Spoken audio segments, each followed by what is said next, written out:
everyone. Welcome back to my channel. Stand-up comedian and pop culture vulture, Joleen Lunzer here for another no offense, all offense. Happy Wednesday. We have a lot to roast and react to today, so grab a beverage. Hopefully you're wearing something very comfy. Smash that like on your way in so we can get this party started. You guys, this is a show where we talk about whatever spikes our dopamine. All right, whether it's pop culture news, our favorite reality shows, trending topics, entertainment in general. We take a comedic look, we roast it, we react to it. Remember, I'm very opinionated, but that doesn't mean you have to have the same opinion. You're welcome to sound off in the live chat or the comment section, and we can respectfully and calmly agree to disagree, like the very zen Real Housewife of Orange County, Tamra Judge. My opinion! Also, remember, everything I say today is true, except for the parts that are false. Everything is 100% alleged and for entertainment purposes only. Allegedly! So there you go, you guys. Hopefully you are having a great Wednesday. The day before Thanksgiving, I was like, what is it? Veterans Day? Thanksgiving. It's Thanksgiving, you guys. And yes, I am streaming. I'm trying this. This is the second time I've tried this, where you can do like the short form vertical live stream and then also the regular one. So if you don't like, if I'm up and down on your screen like this in a little box and you don't like it, go to the other live. I don't know. YouTube and StreamYard are like, try this. So this is the second time I've tried it. I don't know if it's worth it. If you guys hate it, let me know. We won't do it again. I'm just trying it out to see. Okay, like they're always like, try this. And I'm like, okay, I'll try it. But they rarely have good ideas. All right. Calissa Cat says, I can't stand the vertical live stream. You can't see the comments. Head over to the regular live stream. All right. Sorry about that, you guys. I'm just trying stuff. Just trying it there. You guys, we are so close to 50,000 subscribers. All right. We are at 49,841. Oh my God. Oh, now we're at 49,840. I pissed someone off and they were like, screw this girl. This vertical shit is dumb. We're done with her. So they left. So, or maybe they accidentally. All right. Or they were like, this is not my cup of tea. We're back to 49,841. Oh my God. We're on the 50K watch. So if we hit it during the stream and you see that, let me know so we can party. Also, we will be doing a members only stream on Friday, 2 p.m. Pacific. That's 5 p.m. Eastern. Let's see if I get this right. 5 p.m. Eastern, 4 p.m. Central, 3 p.m. Mountain, 2 p.m. Pacific. What? We did it. We did it. Time zones are hard. And if you want to support the channel further than liking or subscribing, you can do what Amy, the hokey girl, did here and become a member. Welcome to the membership. And this members only will be available to my Patreon supporters in the 2 tiers, and then also both tiers on my YouTube. And we'll get into some fun because on the members only, we can kind of let our hair down because we don't have to worry about, YouTube and their monetization guidelines and things like that. Welcome to KGC Mude. Did I say that right? Thank you. Guys are killing it with the memberships. Thank you, Jamie TV2DX, for becoming a member.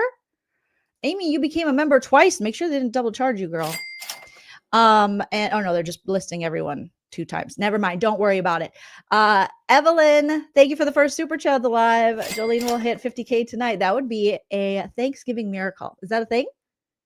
You guys, 50,000 was my goal for all of 2025. And we're still in 2025. I thought it was a lofty goal. Remember when we first, set that goal early in the year? I'm like, I think you guys can do it. I don't think I can do it. You guys can do it. So thank you. Artist, so good to see you. Thank you for being a member for 22 months. You're amazing. You're all beautiful pumpkin spice babies. David, good to see you. Thank you for the super chat. Says hi from David. I'm your biggest fan. I'll follow you until you love me. Papa David. Paparazzi David. Okay, we're trying. We're trying things here. You guys, is everyone excited if you're in the US for do you have Thanksgiving plans? Excited to get into the turkey or the tofurkey. We're having a very chill Thanksgiving. I'm excited. Hi, my husband Chell has to work in the ICU, but he's going to be home during the day. So he is the chef. So we'll just eat some yummies. My favorite thing to eat on Thanksgiving is the cranberries in a can. Yeah, it's my favorite. My husband goes, "What do you want?" And I was like, "I want those slimy cranberries that come out and go." No plans are like my favorite, Kelly Kate. Back at home in Minnesota, my mom, Nana, she throws a awesome Thanksgiving family party. So they'll be doing that. I'll probably FaceTime with them. That'll be fun. Also, you guys, my mom is coming to visit here in California. For those of you new to the channel, we'll have to have a live with Nana. Because if you haven't been exposed to Nana yet, oh boy, you are going to love it. Do I have a treat or what? She is coming back. She comes around Christmas every year, and Nana is headed back to her big Hollywood, you guys, holiday party. Oh yeah. You save big money. You save big money. Every year, well, for the past 3 years, I take my mom, aka Nana, to my entertainment management company. They have a holiday party at a guy's house in the Hollywood Hills, and we feel really fancy. And then Nana comes. All right. And Nana is a hit. People remember Nana. Like, these are like LA people who are kind of, up their own booty. Some of them not. And they remember Nana. And it is crazy. And every year, Nana takes a picture with Jack McBrayer from 30 Rock and other things. They always see each other at this party every year. So we got to stay tuned for Nana's, unless he doesn't go this year. But for the past 3 years, he's been going. So stay tuned for I'll post it to the, maybe I'll do a little vlog about it, and I'll post it to the community tab of Nana and Jack reunited, and it feels so good. She hobnobs. She's like, "Oh, hey there. Hi, I'm Nana from Minnesota." And we have a good time. So we'll have to also do a live while Nana's here. So lots to look forward to. Thank you, McButter, for the super chat. And Artists, thank you so much for the super chat. Since I was in San Francisco for 2 weeks for my birthday. I love San Francisco. I love Sausalito. I missed you, Jolene. And I was in San Francisco for 2 weeks for my birthday. I missed you, Jolene. And I am also on the Reply Care. Maybe the replay crew? The damn autocorrect. So Nana's queen. Nana will be picking out her outfit for the big party. It'll be fun. Thank you, Chicken Head. Yes, please need a Nana. We call it Thanks a Native for Thanksgiving. Yes, exactly. All right. Yes, the Hollywood vibe. Yeah. So we just go in there as like Minnesota ladies, like, "Hey guys, what's up? What's up, guys?" And I just love having my mom as a date because she is like the best person, and she is just so sweet and so genuine. And those things can be uncomfortable when people are like, "What are you working on?" And you're like, "I'm supposed to have finished a script 6 months ago and I didn't." And so far, this management company hasn't dropped me. So that's what I'm doing. And other people are like, "Oh, I sold a screenplay and a pilot." I'm like, "That must be nice. That must be nice." So it's good to have Nana, because Nana's like, "Oh my God, good for you." The Feral Progressive says, "I have a TRO against my autocorrect," as you should. Autocorrect is the devil. Mm-hmm. Yeah, I love Northern California. I really do. I love it. I love it. I love it. Okay. Yeah, Nana just knew all those hard years would pay off eventually. She would get to schlep herself up in the Hollywood Hills to a party and talk to people. So yeah, it'll be good to see her. She's the star. Honestly, she is the star. Mm-hmm. Oh, Diana says, "I have a sister in the Twin Cities and cousins. I'm from Upper Michigan." Oh, you're from the UP. That's what you guys call it, right? I went to college with a girl from the Upper Peninsula or Upper Michigan, and she called it the UP. I think, if I remember correctly. I mean, college was like 80 years ago for me. Lives in the South. I'm from the Upper Michigan. I live in the South now and do miss I love the Midwest. You can take the girl out of the Midwest, but you can never take the Midwest out of the girl. I love it. You know, I keep telling my husband, Shell, already. Maybe we need to just move back to Minnesota. I miss it, but it's so cold. That's the only thing. I'm like, oh, it's so chilly. And I've been in California so long now. That's, I don't know. Okay, let's get into it. We got so much to talk about. You guys. Okay, let me see. Let me open up my messages here that I send to myself of things I want to talk about. Okay, first of all, speaking of Mormons and Mormon wives, we have to talk about the secret lives of Mormon wives and the latest stuff going on with that. Even if you don't watch it, just you'll want to. Will you want to? Well, I'm going to tell you about it. Okay, you don't have to know anything about the show. And I'm going to explain what's going on there. We also have LaurenMatthias Hidden True Crime every day. Every day she's hustling. Every day she's trending with something she probably doesn't want to be trending with. This morning I couldn't sleep last night. I then woke up really early for the little sleep I did get, and I was watching Auntie Deb's channel. And for the Karen Reed people that followed that case, you're probably subscribed to Auntie Deb. If you're not, subscribe. He's really funny. And he had the Glairer on, who is another creator within that Karen Reed sphere. And I think formerly he said he was maybe in the true crime chromosphere, I believe. And they were talking, and he was saying that he had some information about LaurenMatthias that he wanted to share with his friend Turtle Boy to cover, but Turtle Boy was really busy, so he wasn't able to cover it on his stream, I think yesterday.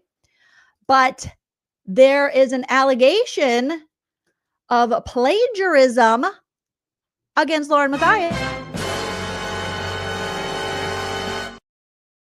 So we got to talk about that, obviously alleged.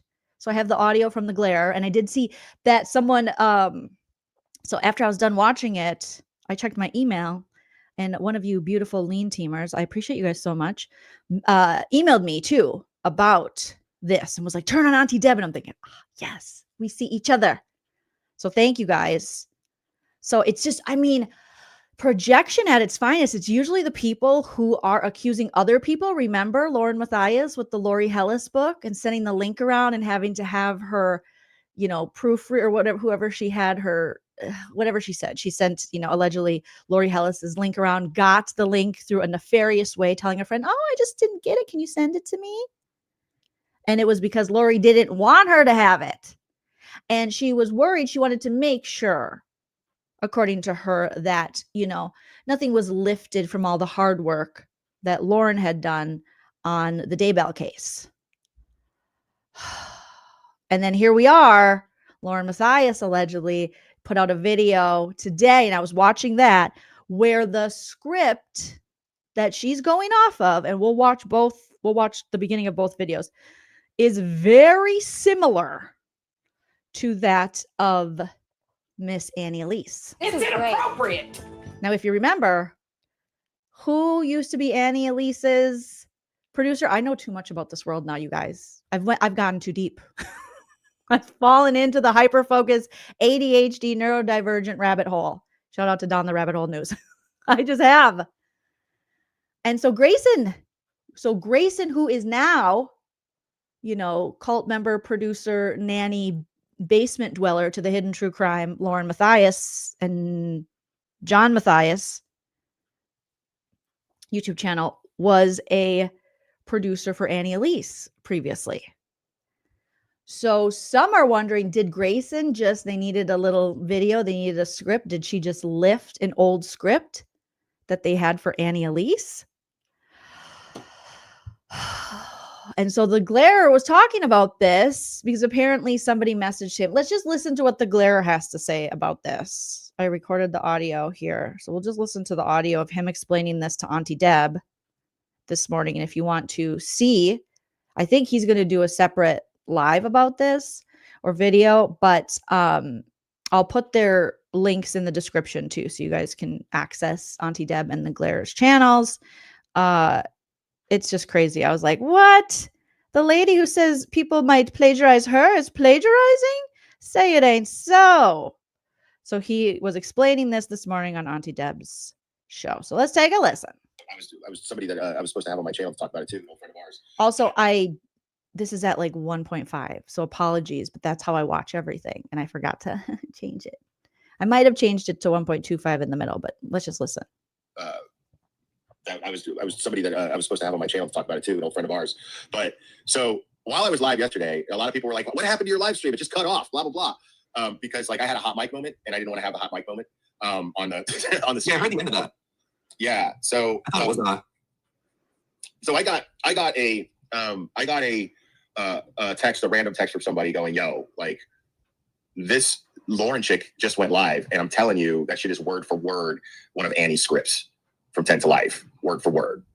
And I'm like, wait, what? And like I reacted on the live stream. I went, oh shit, like because I reacted to the message. And so of course I'm like Annie and me, dude, we're ride or die. Like me and Annie have been friends for 6 fucking years, dude. Like, and here's the thing about Annie. Annie, nobody, and I've said this 100 times, dude, nobody deserves the success that Annie has more than Annie. We had conversations about this. You were like, this girl deserves everything. Because nobody has ever worked harder that I've ever seen. Nobody has a better work ethic. Like Annie got to where she got because she was just like, you know what? She set a New Year's resolution one year. I can't remember what year. I think it was like 2020. She was like, I'm going to set a New Year's resolution where I'm going to fucking make a video every day on a different case every day. That's what she told herself she was going to do. And she did this. She fucking wrote them. She fucking recorded them. She edited them, all of them. And then built herself through that hard work, built herself to where she is now, to where she has people working under her. She's touring and packing fucking venues all over the country. She's a fucking badass. Yeah, totally. And so it's not like, I mean, people are like, oh, well, people only watch Annie because she's pretty. No, it doesn't work that way, dude. You have to work. Like, you have to fucking work. Like any one of us, seriously, like if any one of us were to like knuckle down and do that, like because of the juice, that shit would happen. You know what I'm saying? Like all it would take is one of like, if I wanted that, all I would have to do is just decide, okay, I'm gonna start working my ass off. I'm gonna make this work. You know, I could do that. You could do that. Nurse Kim could do that. Anybody could do that. You know what I'm saying? Unless you're, you know, like, unless you just don't have the personality for it. Like Crawford could never do that. The only way he could do that is if he fucking got guest after guest after guest after guest after guest. Sad. But now I'm gonna throw shade every chance I get. So like for sure, like the first thing I do, like Annie's my homie. So the first thing I do is somebody contacted her about it already, apparently, because I call her up. And my mic was hot when I called her up, but I was calling to confirm it. I was like, yo, people are telling me this and this and this. And she's like, that's 100% my shit. That's my script. There's maybe like a 15%. There's maybe like a 15% of it that's not mine. Maybe. Didn't you do this to the girl you had on your show too, about her book? Who? That girl who was like connected to this, who was like, she wrote a book and that Lauren chick, like Lori Hellis, asked for a copy of it or whatever. Oh, yeah. Oh yeah. Like not this. Yeah, she tried to get her book from not being published or something like that. I totally forgot I had that lady on my show. Because what ended up happening? How'd you forget Lori Hellis was on your show, Blair? How'd you forget the Queen was on your show? With the LaurenMatthias stuff, as I was covering it, and then I saw that the community that I so eagerly left behind before joining this community, they were getting involved, and I was like, I'm not touching that shit. Like I texted Aiden and I was like, dude, that shit is all you, bro. Like I'm going back to fucking exposing dirty cops where it's safe. Fuck that. Like these people are fucking crazy. I don't want nothing to do with them. And so this thing though, this hits different because it's like she fucking Joleen. Right, that's my homie right there. You know what I'm saying? So I got to speak up. When it gets to a personal place, it does fuck with you differently. Like, yeah, and I shot it over to Aiden. Like it hits you in a weird spot, and you're like, no. Yeah, and I shot it over to Aiden last night because he's already been talking about it. It was in his title that he was going to bring it up. So I called him. I was like, yo, I got some shit for you here, man. Like, you know, and I explained it to him, but he was kind of in a hurry. And he was like, because remember he put his live off for an hour or whatever. Right. So it was real quick, but he went over a lot last night. I guess he just didn't get to that because he was live for like 3.5 hours or something. So he just didn't get around to it. But yeah. So You gonna go over today? I think so. Yeah. Because somebody else is supposed to be, I think, putting together a comparison of the two videos. Because Annie's is from 2023, and hers is right? So you know, like, so here's the thing: is Grayson? There's a little bit of tea that you may not know. A lot of people already do. A heavy breather. Grayson used to work for Annie. Auntie Deb called Grayson the heavy breather. I heard that. Right. So Grayson apparently, like what it looks like happened is Grayson just took one of Annie's old scripts that she had access to and then gave it to Lauren to fucking plagiarize. It's inappropriate.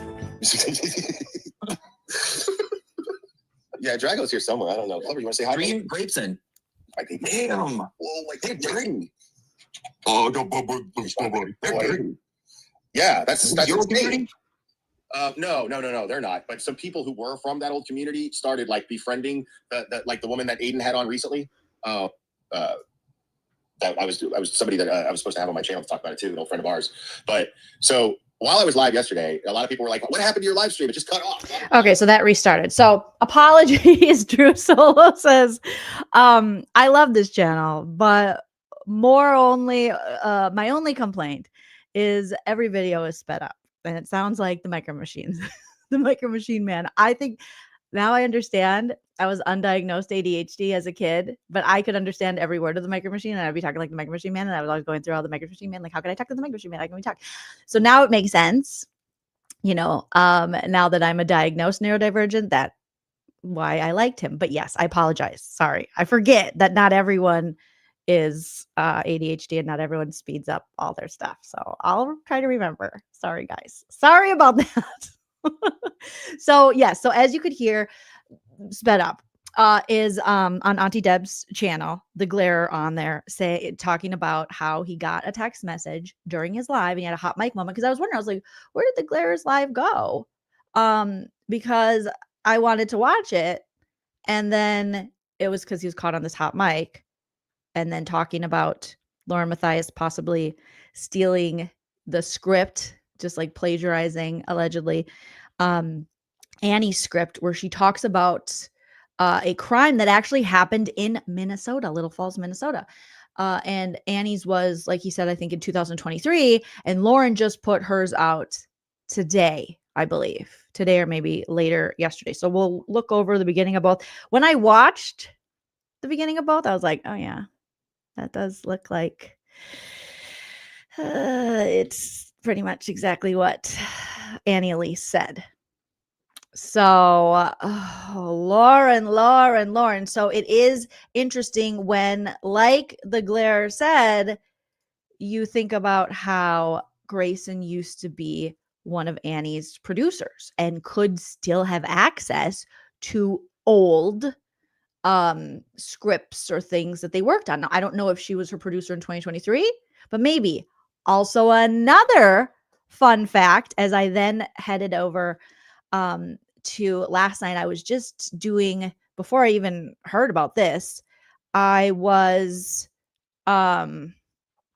looking at things, diving down the rabbit hole of this, hidden true crime stuff, and looking up Annie Elise, or maybe I did it this morning. I can't remember. All right.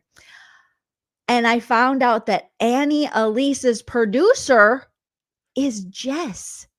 So this is a crossover to Vanderpump Rules. So remember, Jessica, for my Vanderpump Rules people, Lala Kent, aka Lauren from Utah's old producer, on the Give Them Lala podcast. And remember, all of a sudden Jess disappeared one day and Lala was being so shady about it. And we were all like, Team Jess. Jess is awesome. She deserves better. She didn't even get to say goodbye to the fans. She did all the work on that podcast. She's a cutie patootie.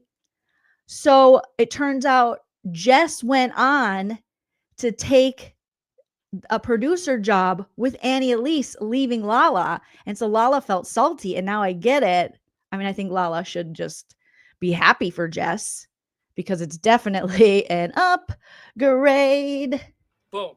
Roasted. Annie Elise is like way more popular and successful in the podcast realm and all of that. And maybe just in life, no offense, all offense, than Lala. So Jess got this producer job. So shout out to Jess. We love Jess. So as I'm looking at Annie Elise's Instagram, I was like, is that Jessica Walter, Lala's old producer? And Jess and I, we follow each other now. We've DM'd. She's such a sweetie. She's so awesome. We were always like, Team Jess. We feel like Lala did her dirty. And this makes so much sense. Like thinking that Grayson was Annie Elise's producer, and now it's Jessica Walter. I'm like, what an upgrade.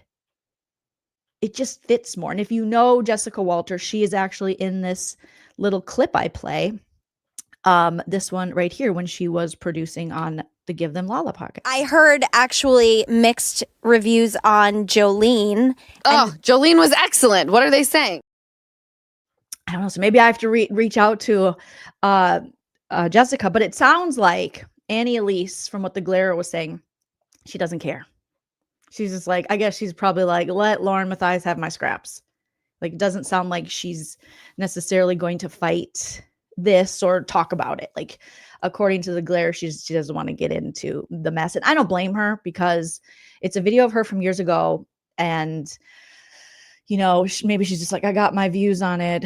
Lauren is just a sinking ship. No offense, all offense. And she doesn't want to waste her time or maybe even have her name associated with LaurenMatthias's in the Googles. You know what I'm saying? But yeah, so good for Jess. Such an upgrade for her leaving Lala, and also an upgrade for Annie Elise. I bet she just loves having Jess as a producer, because Jess is just, she's just awesome. She's amazing. We love her.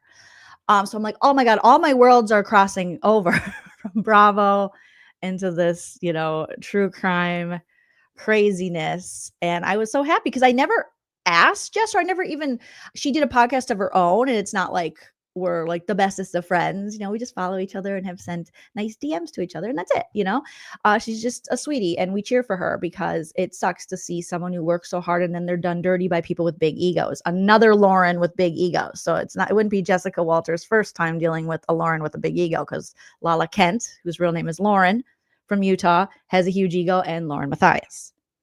You know, so we cheer for her, because I hate when people are treated shitty because you think you're better. It's like, no.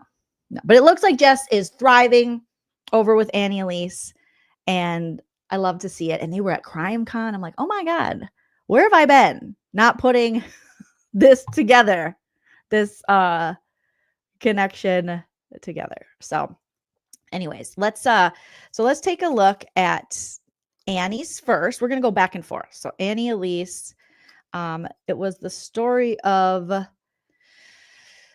Byron, this Byron guy from Little Falls, Minnesota, who I remember this story, like quite a while ago. And it was like a home invasion turned schmurder. And they, you know, he wanted to argue on the grounds of he was maybe like a stand your ground type situation. And the prosecution was like, but it seemed more execution style. And it was due to this. Well, we'll see it. I don't want to give it all away, because they're going to tell us. We're going to watch two videos. So let me pull up the Hidden True Crime. Where did you go, Hidden True Crime? All right. Smash that like if you haven't already. Hit that subscribe. You guys are amazing. Appreciate you. Okay. So I think Lauren put this out now because it was something that happened around Thanksgiving many years ago. So let's watch Annie Elise's, and hers was from 2 years ago, and LaurenMatthias's is from 1 day ago. So let me share the screen here, and you guys decide what you think. Do you think this was lifted? Did LaurenMatthias lift Annie's words, her script? Did she just copy? Because, you know, she's really big on, I write my own scripts. We work so hard. You know, because now Lauren is out there, you know, copyright striking Kresha and Kay. And, you know, I'm going after the victims' families for copyright. And it's like, but girl, it looks like you freaking stole the script from Annie Elise from a video she did 2 years ago. And this video has 1 million views. Oh, and Lauren's video right now is sitting at 6.9 thousand views. That's like views I get. I just would assume a bigger channel would do. No wonder Annie Elise is like, let her have it. Okay. Annie Elise is being a charitable, allegedly, you know? Boom. Roasted. She's like, just whatever. Let her get her 7,000 views. Oh, Lowen, no. It didn't have to be like this, Lowen. So Annie's title is Unhinged, Secret Recordings, Taunting, and Schmurder. What really happened at the house next door. Let me make sure I'm subscribed now. Let me subscribe. Let me give you a likey, Annie, since now I know that, you know, now I know of you, and now I know Jess is your producer. I'm going to support you, girl. All right, guys. We'll listen to a little here, then we'll go over to Lauren and sound off in the chat or the comment section if you're on the replay crew, and let me know if you think Lauren stole her script. Today's case may be a bit of a controversial one, and I'm going to be honest with you, it's a long one, so get ready. We can all agree that a person's home should be the place where they feel the most safe and the most secure. The right to bear arms is a very sensitive topic, but most people would agree that everyone has the basic right to protect their home. On Elm Street, in the city of Little Falls, Minnesota, after a retired man had been burglarized nearly a dozen times, he started to feel more and more violated and afraid in his own home. So with little help from law enforcement and at his wit's end, he decided to take matters into his own hands by securing his home the best that he could. He armed himself in his home and waited for the next inevitable break-in. But this time, he would be ready. In this story, we will discuss this truly tragic and personally, I think, avoidable situation and how two teens' bad choices resulted in a real-life nightmare on Elm Street. Like I said, it's a controversial one, and you're going to be with me for a while. Hey guys, I'm Elise. This is 10 to Life. Hear me when I say, buckle up and get ready. You're going to be with me for a while, and let's dive right in. There we go. Byron David Smith was born on June 11th, 1948 in Little Falls, Minnesota. He was born to parents Ted and Ida Smith. Byron and his older brother grew up in a happy household, and they participated in the Boy Scouts from a very young age. Byron would go on to become an Eagle Scout, which is the highest rank in the Scout system, an honor that only 4% of Boy Scouts ever receive. He became an avid outdoorsman and always wanted to make his parents proud. He worked hard to live up to his father's achievements, who was a decorated Army veteran serving in World War II as a pilot. Okay, so now let's head over to Lowen. Hi, Lowen.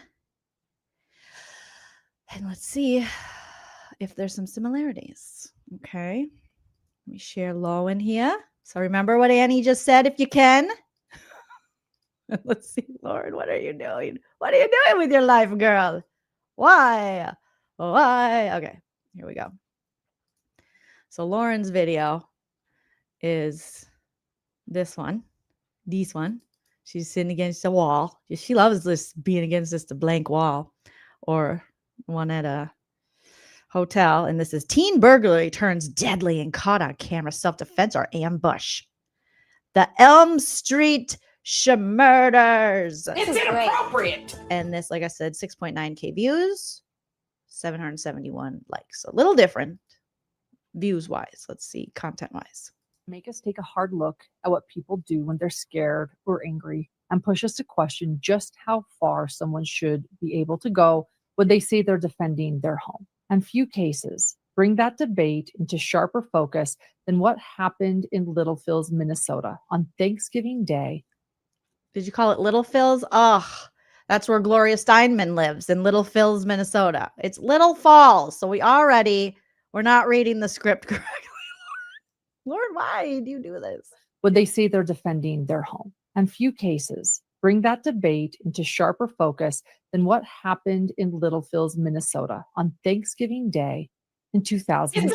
It began the way many rural crime stories do. A homeowner on edge after a series of break-ins and two teenagers who made a dangerous, life-altering choice. Haley Kiefer and her cousin Nicholas Brady broke into the home of 64-year-old Byron David Smith, likely expecting to grab what they could and get out. But what they found instead was a man waiting, a man who would later say he genuinely believed he had reached his breaking point. What unfolded in Byron's basement was anything but simple. And it forces us to ask, in moments of extreme fear, how do we truly judge whether someone's response is proportional or excessive? Prosecutors argued that this wasn't a split-second act of self-defense. They pointed to audio recordings Byron had set up inside his home, recordings that captured footsteps, the confrontation, and the gunshots. To them, the tapes revealed deliberate actions that went far beyond what the law considers reasonable force.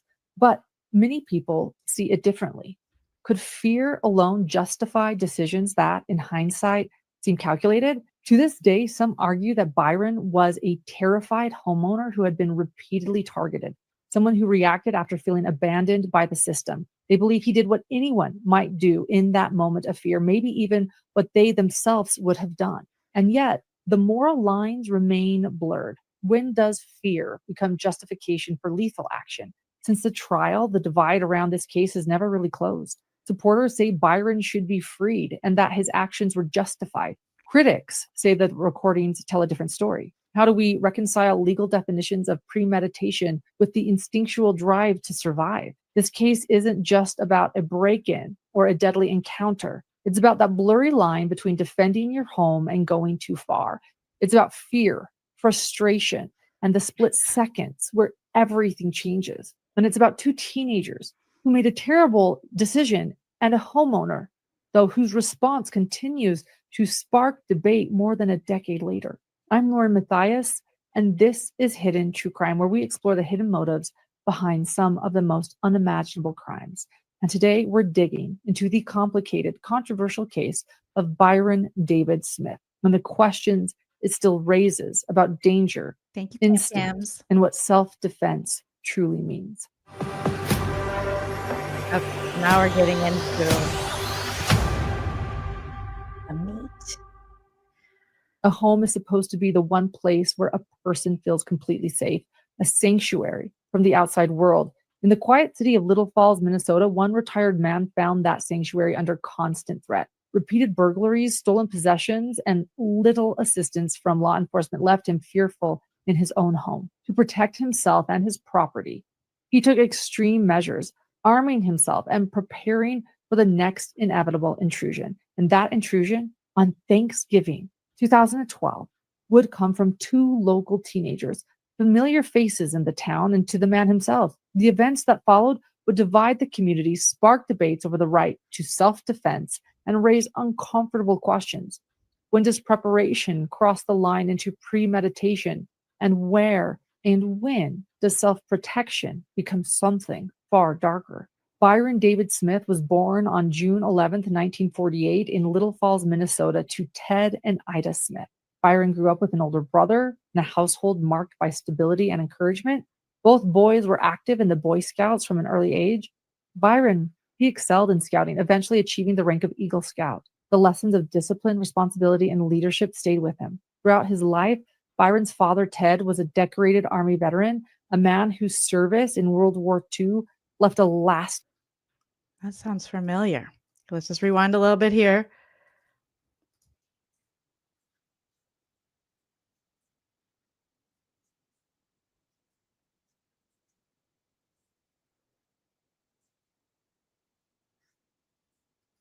So so she replaced happy with stable.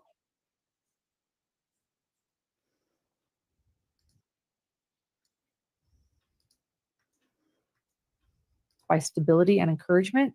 Both boys were active in the Boy Scouts from an early age. Oh, that's deja vu. Byron, he excelled in scouting, eventually achieving the rank of Eagle Scout. Okay. Okay, Annie, what do you think? What the fuck?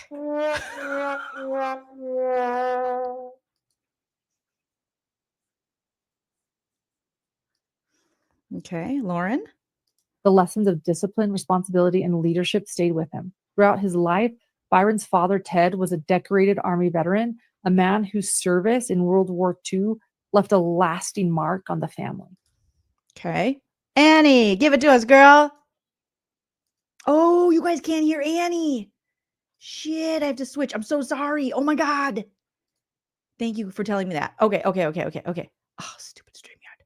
Or stupid me, but really stupid me. But also StreamYard. Okay. So I was going back and forth like, huh? And you guys are like, what the fuck is this chick talking about? Okay. What is Joleen doing? Okay.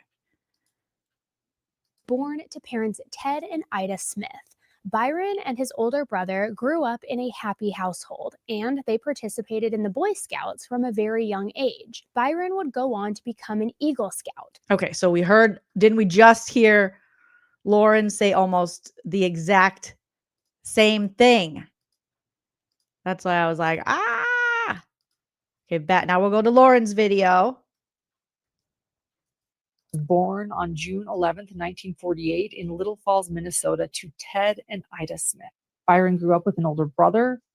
I mean, in the same order. In a household marked by stability and encouragement. So Annie says a happy household, and Lauren says stability and encouragement. Both boys were active in the Boy Scouts from an early age. Yep, Annie told us that. Byron, he excelled in scouting, eventually achieving the rank of Eagle Scout. Okay, so she's like, he excelled. He's an Eagle Scout, baby. And then Annie's like, yeah, I already said that. Okay, Annie. Byron and his older brother grew up in a happy household, and they participated in the Boy Scouts from a very young age. Byron would go Even the young age. on to become an Eagle Scout, which is the highest rank. It's the same. This is Inappropriate. What the hell? She switched some words around. Oh my God! No way! Yeah. Girl, you couldn't even maybe mess up the order a little bit? In the Scout system, an honor that only 4% of Boy Scouts ever receive. Okay, I think, didn't Lauren say something about how many people? Oh, Lauren, what are you doing, Lauren? And 2 years later thinking, they're not going to know. They're not going to know. They're not going to know. They're not going to know. Oh, they know. Far darker. Byron David Smith was born on June 11th, 1948 in Little Falls, Minnesota to Ted and Ida Smith. Byron grew up with an older brother in a household marked by stability and encouragement. And like Annie says, happy. Both boys were active in the Boy Scouts from an early age. Byron, he excelled in scouting, eventually achieving the rank of Eagle Scout. The lessons of discipline, responsibility, and leadership stayed with him throughout his life. Okay, so Lauren left out that Eagle Scout is very difficult, the less than 4%. Okay, so let's go back to Annie and see what Annie is saying next. Oh, it's like deja vu, vu, vu. He became an avid outdoorsman and always wanted to make his parents proud. He worked hard to live up to his father's achievements, who was a decorated Army veteran serving in World War II as a pilot. During a raid in Germany, his plane was shot down and he became a prison officer of war for 19 months. Okay, let's see if Lauren talks about this. Lauren, are you going to talk about this too? Oh boy. Okay, here we go. Back to Lauren. Byron's father, Ted, was a decorated Army veteran, a man whose service in World War II left a lasting mark on the family. During the raid over Germany, Ted's plane was shot down and he spent 19 months as a prisoner of war. That's exactly what she said. Annie just said that. So did Grayson just lift parts of the script and say, here, Lauren, read this, and say, I just wrote it? Is Grayson sabotaging like you guys are saying? Lauren?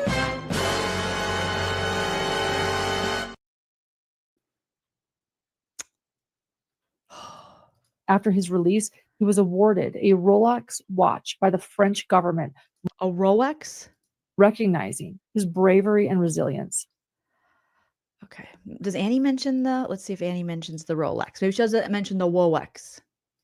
Maybe she doesn't. Maybe she doesn't. I don't remember. Serving in World War II as a pilot. During a raid in Germany, his plane was shot down and he became a prison officer of war for 19 months. After his release, she's going to talk about the watch. She's talking about the watch. No. He was given a Rolex watch by the French government for his service. Oh, Lauren, that's not good. And time spent as a prisoner of war, which he would later pass on to his son Byron. Byron cherished this watch, which was to him a just priceless heirloom. Okay. Oh, Lauren. Let's see what Lauren, does she talk more about the watch, the Wolex? I mean, she does pronounce it a little differently, so maybe she thought she could get away with it because she's pronouncing words. She called it Little Fills or Little Feels instead of Little Falls. 16 months as a prisoner of war. After his release, he was awarded a Rolex watch by the French government, recognizing his bravery and resilience. This watch would one day become a treasured heirloom for Byron, a symbol of courage and sacrifice he carried with pride. Academically gifted, Byron graduated second in his class from Little Falls High School. He went on to join the U.S. Air Force as an Lauren, what are you doing? Oh boy. Either someone is copy and pasting the Wikipedia, Grayson, for balls, or we got straight up plagiarism. That signified his father's bravery and sacrifice. Byron graduated Little Falls High School second in his class for academics, and after college, he was inducted into the U.S. Air Force as an electrical engineer. Due to his impressive test scores and engineering ability, he was quickly assigned one of the most difficult and critical jobs during the War of Vietnam, implementing bombing and navigation systems on B-52 bomber airplanes. He then volunteered for highly dangerous in-flight duty on the B-52s, which earned him a Commendation Medal for excellent performance on these flights. Okay. Oh, I'm afraid to click on Lauren's. I'm afraid. Lauren, no. Don't do it. Come up with something different. Come on. We believe. Come up with something different. and sacrifice he carried with pride. Academically gifted, Byron graduated second in his class from Little Falls High School. He went on to join the U.S. Air Force as an electrical engineer, where his skills quickly earned him a critical assignment, developing and implementing bombing and navigation systems on B-52 bombers during the Vietnam War. Volunteering for in-flight duty, he undertook dangerous missions that earned him medals and rapid promotion, including the Air Combat Medal. Over the course of his service, he also received multiple honors, recognizing both his skill and dedication. The Air Force Personal Commendation Medal, Air Force Outstanding. Oh, good girl. Lady, you don't got to just pump out the material. You got to learn how to say it. The Air Force personnel. Oh. Over the course of his service, he also received multiple honors, recognizing both his skill and dedication. The Air Force Personal Commendation Medal, The Air Force Personal Accommodation Medal, Air Force Outstanding Unit Award, Good Conduct Medal, National Defense Service Medal, Vietnam Service Award, Vietnam Gallantry. Speaking of which, people also have found that LaurenMatthias might have lied about that Idaho award she won. So let me write a note for myself. We got to talk about that after this. Oh boy, Lauren. Cross Vietnam Campaign Medal, and the Air Force Longevity Ribbon. So many awards. So many awards. Try to catch them all, bish. All right, let's go back to Annie. Oh boy. Annie even has pictures of the awards. The Air Force Accommodation Medal. To E5 Staff Sergeant in less than 4 years, which was an accomplishment less than 5% of all first-term enlistees met. He received the Air Force Personal Commendation Medal, the Air Force Outstanding Unit Award.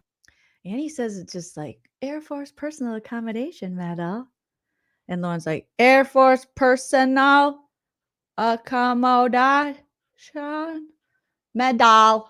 For distinction in hazardous conditions, the Air Force Good Conduct Medal, the National Defense Service Medal for voluntary service during a national emergency, the Vietnam Service Award for direct support of ground troops, the Air Force Longevity Award Ribbon for 4 years or more of service, the Vietnam Gallantry Cross Medal from the Vietnamese government for valor or heroism, and the Vietnam Campaign Medal for direct combat support. It's obvious. He served an incredibly important and brave role for the U.S. and continued to do so even after his time in the military. After his service, Byron went back to school and attended California Polytech University, where he studied electrical engineering and was hired to develop wideband television distribution systems. After that, he became employed by the United States Department of State as a technical security engineer. Okay. All right. Thank you, Annie. That was lovely. Let's go back to Lauren. Lauren even looks unsure. Like Annie, look at Annie is very like, hey, we got this. And Lauren's like she literally, why do her videos always look like she's doing a hostage video? Like she doesn't want to be there. You're like, you okay? I'm fine. I'm just trying to read this script that Grayson wrote. She's a great writer. Following his military career, Byron attended California Polytechnic to study electronics and engineering.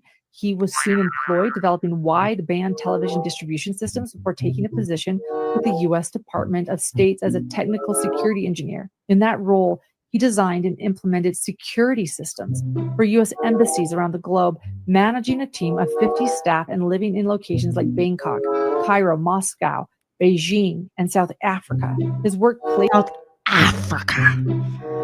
I love South Africa. placed him at the forefront of embassy security, protecting personnel and assets from potential threats. In 2009, after 2 decades of service, 2 decades. After 2 decades. Byron retired and returned to his childhood home in Little Falls, Minnesota.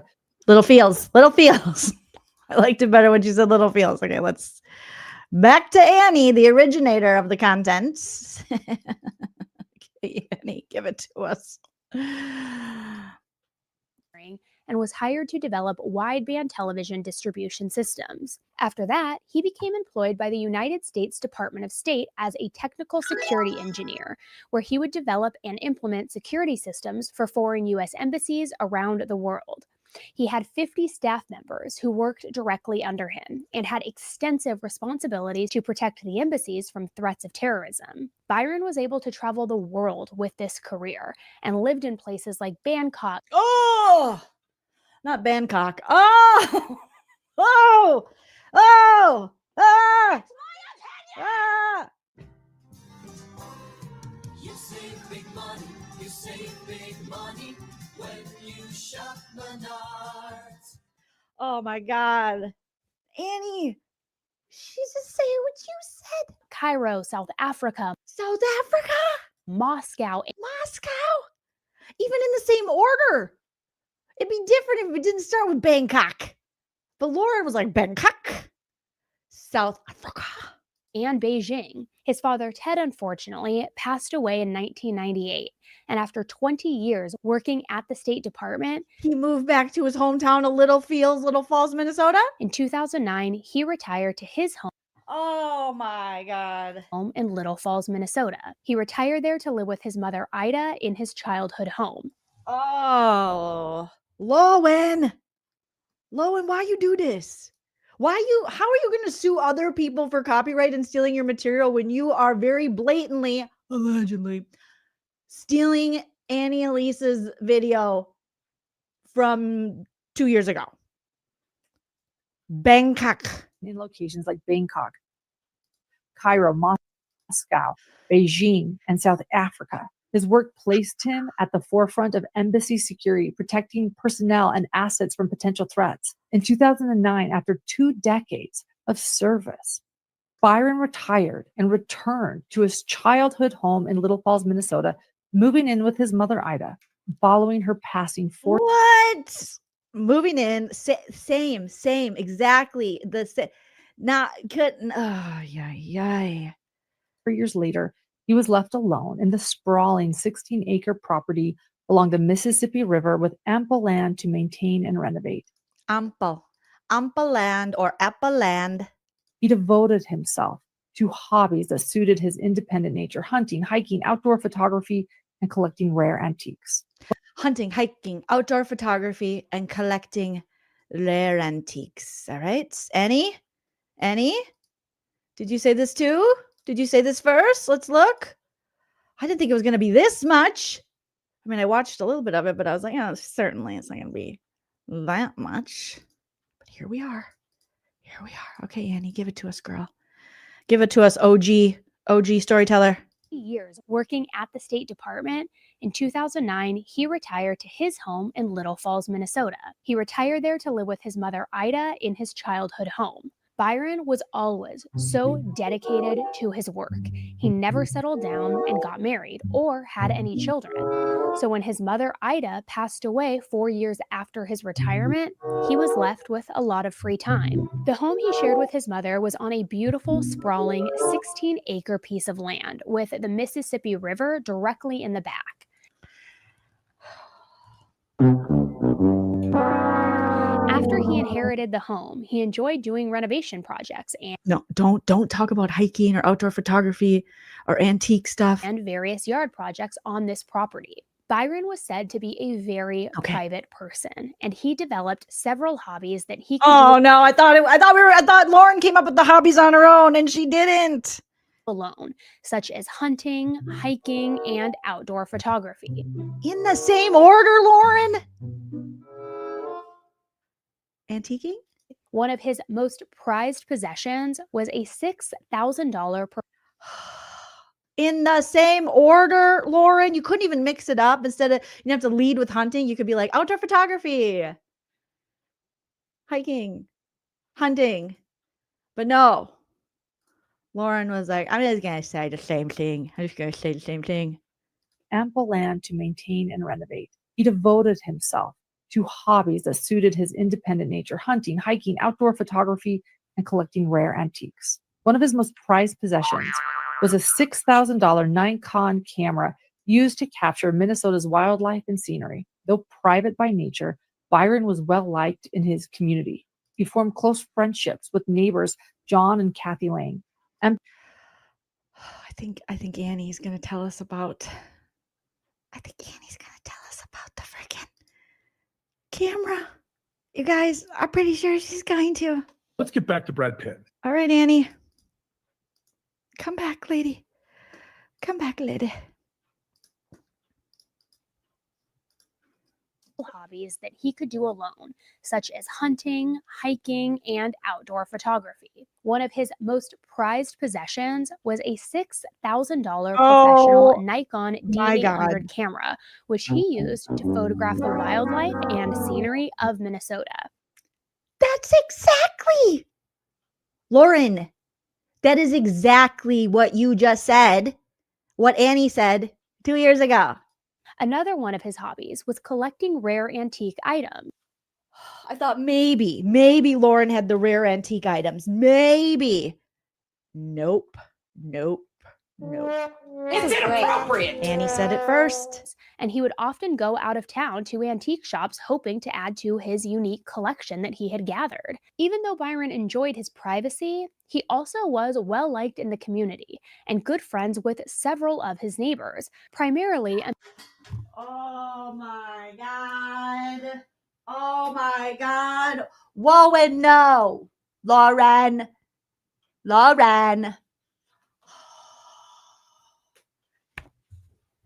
Same picture? Same wording? Married couple named John and Kathy Lang. We know. And another neighbor named Bill Anderson. There's always a Bill Anderson. In Minnesota, there's a lot of Bill Andersons. There's Anderson Owen, Anderson Ian. She could have threw in something fun. Anderson Owen, not to be confused with Anderson Ian or Anderson Windows. After Byron retired and started spending more time at home, they came to know him as an interesting conversationalist who had amazing stories from his travels around the world and about his time in the military. He would go to dinner every Friday night with John and Kathy. Okay, let's see if she mentions the dinner.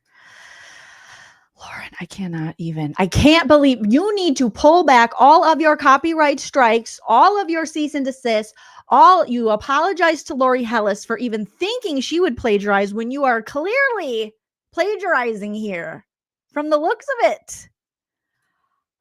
Annie, Elise's material. Minnesota's wildlife and scenery. Though private by nature, Byron was well liked in his community.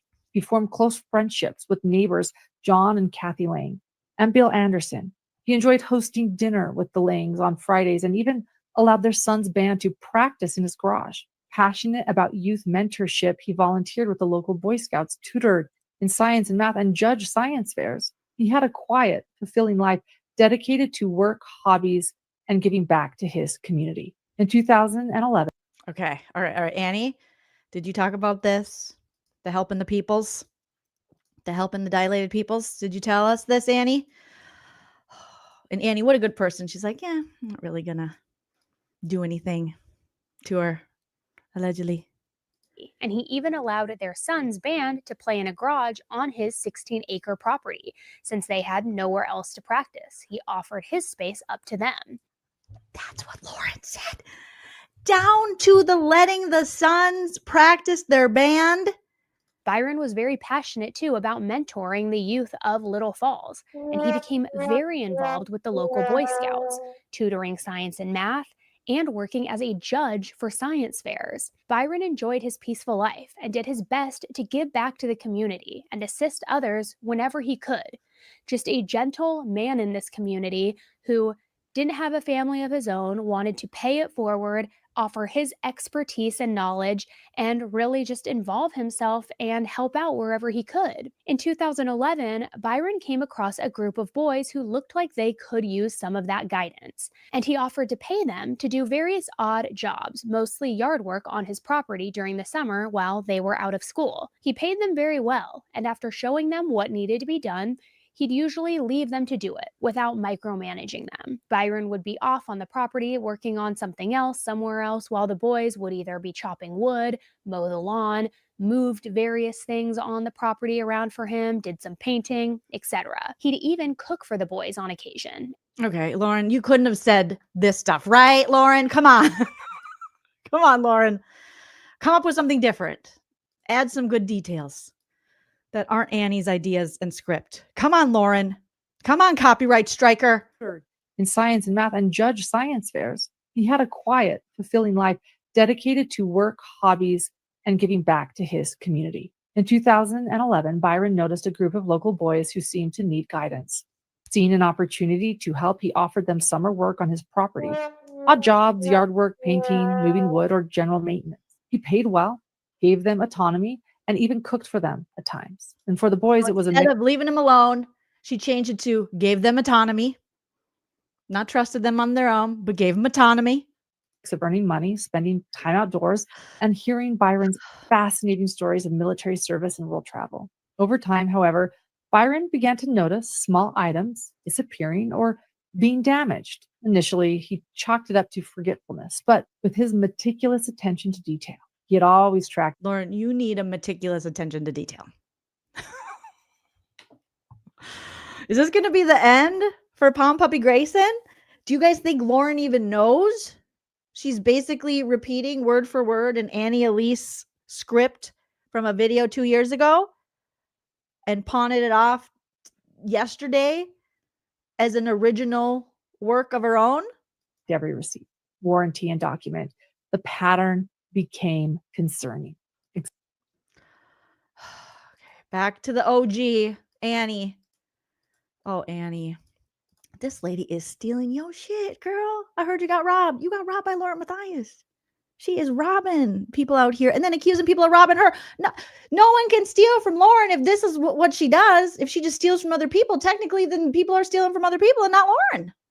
And they seemed to appreciate the work that he was giving them and all of the interesting stories he had to tell about his life. However, over the course of the summer, Byron started to notice that small things were either misplaced Yep. or missing.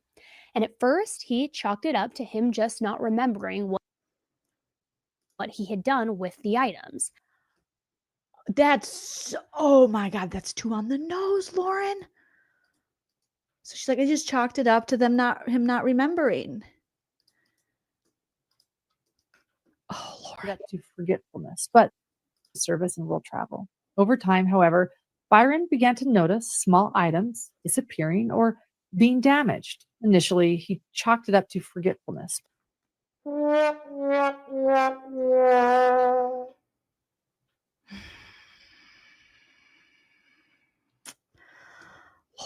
this is embarrassing.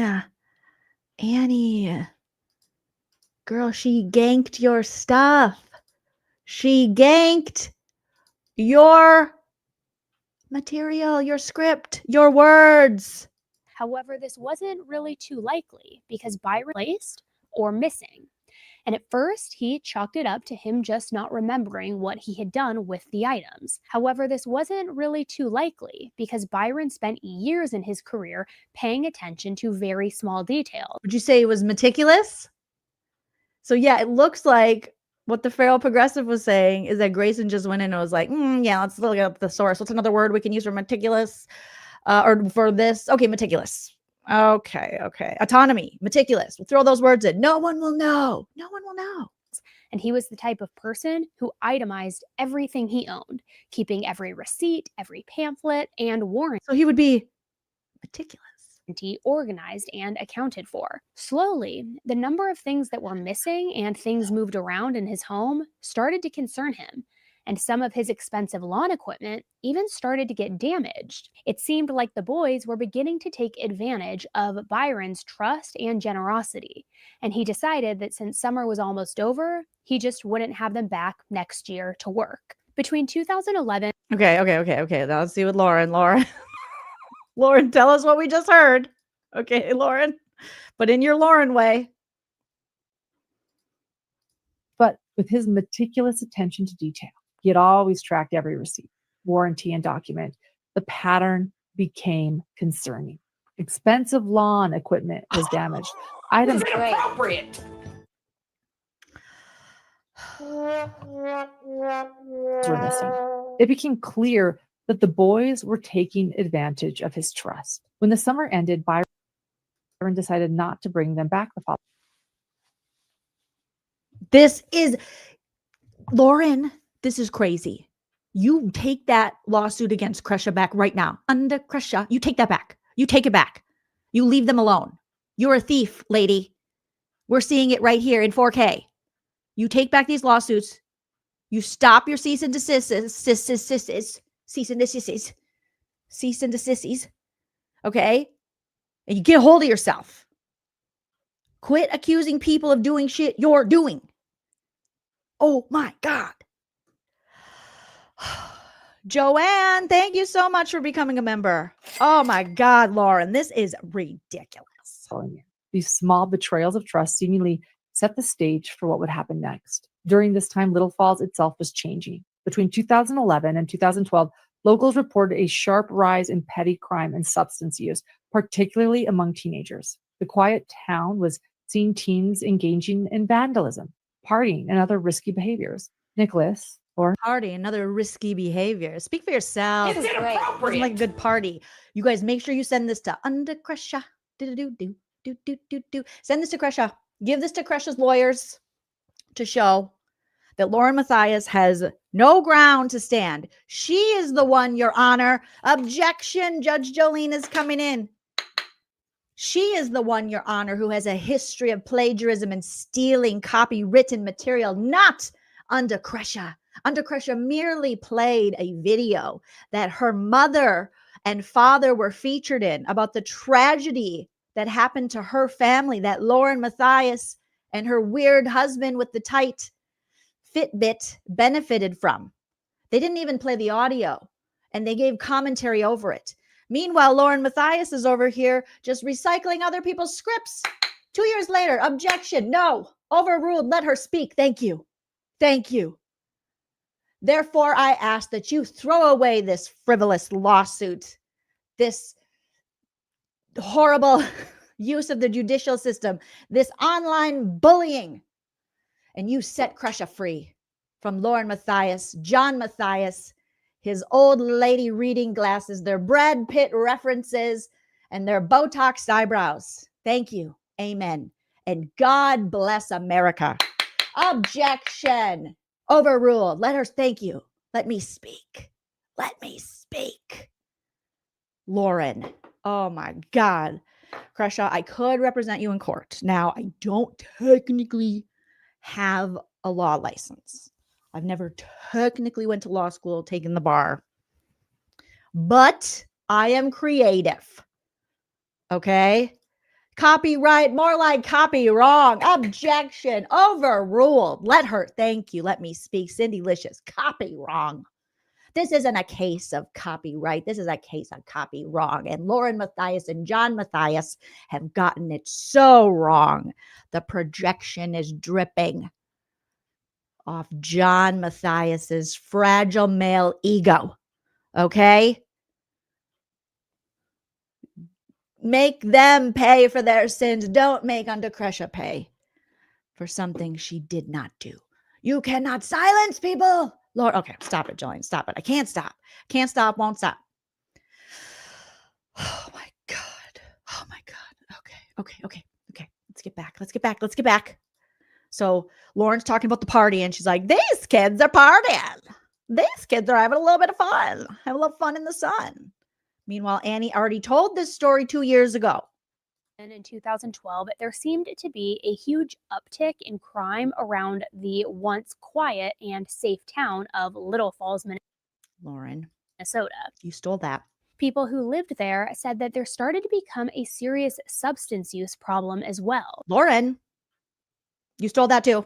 With little to do in the town besides outdoor activities, teens with too much time on their hands seem to get themselves into trouble by partying. Lauren, you stole that. And another one. It's like that meme of that guy. And another one. And another one.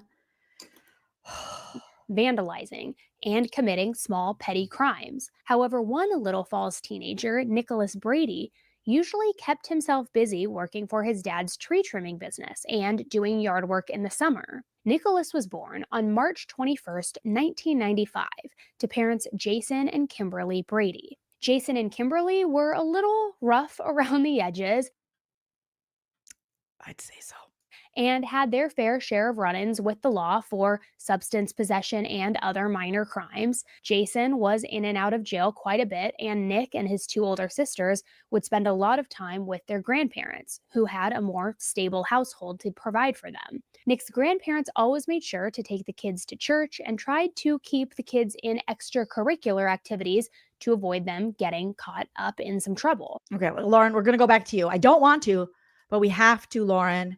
We have to keep this point. We have to keep driving it home, driving it to your plagiarizing home.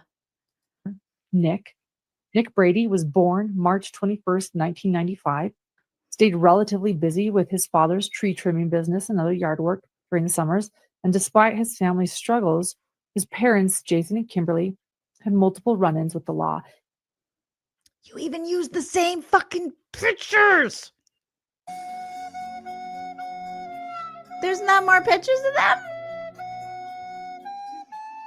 Only you didn't write their names on it. And Jason spent time in jail. Nick spent much of his childhood with his grandparents, who provided a stable environment and encouraged church and extracurricular activities. He was active. She even brought up the church. Lauren, Jesus called. He said Jesus doesn't like liars, Lauren. Joseph Smith called. He said, Lauren, give Annie back her material. Give her back her script. Joseph Smith, big mad. He said, I don't know. You and John will be separated. There will be no ceiling for you two. You will not be saran wrapped together in the afterlife. In wrestling and basketball at the Pillager Christian High School, popular among peers, and he was known for his humor. Outgoing nature, though sometimes admittedly brash toward less popular students. Nick's closest companions were his sister Rachel and cousin Haley Kiefer, born October 17th, 1994, to Jay and Jenny Kiefer. Haley grew up in a protective, tight-knit family and was noted for her beauty, intelligence, and athletic ability. At Little Falls High School, she excelled in gymnastics, softball, cross country, and diving, while also holding part-time jobs. Holidays were spent at grandparents' homes, often alongside foster children in the family care system. Oh, Lauren, why are you acting like this? Why you be like this? You don't have to. This is a choice, Lauren. This is a choice. Nick participated in wrestling and also basketball at Pillager High School. And he loved the outdoors for hunting and for four-wheeling. He was said to just be very goofy, funny, and just an outgoing kid who was one of the popular. Is he popular? Yes, Lauren. And another one. For kids at his school. He was a goofy and free spirit, but some other students who attended the same school said that sometimes he'd Brash. Was it brash? act like a little punk. A little punk, a little brash. So look in the thesaurus. There is Grayson going, what can I put for punk? Brash. Brash. Let's do brash. Brash. And sometimes he had a rash. Yeah. Because he had eczema. Okay. Good. Put that in. Especially towards kids who weren't necessarily considered a part of the cool crowd.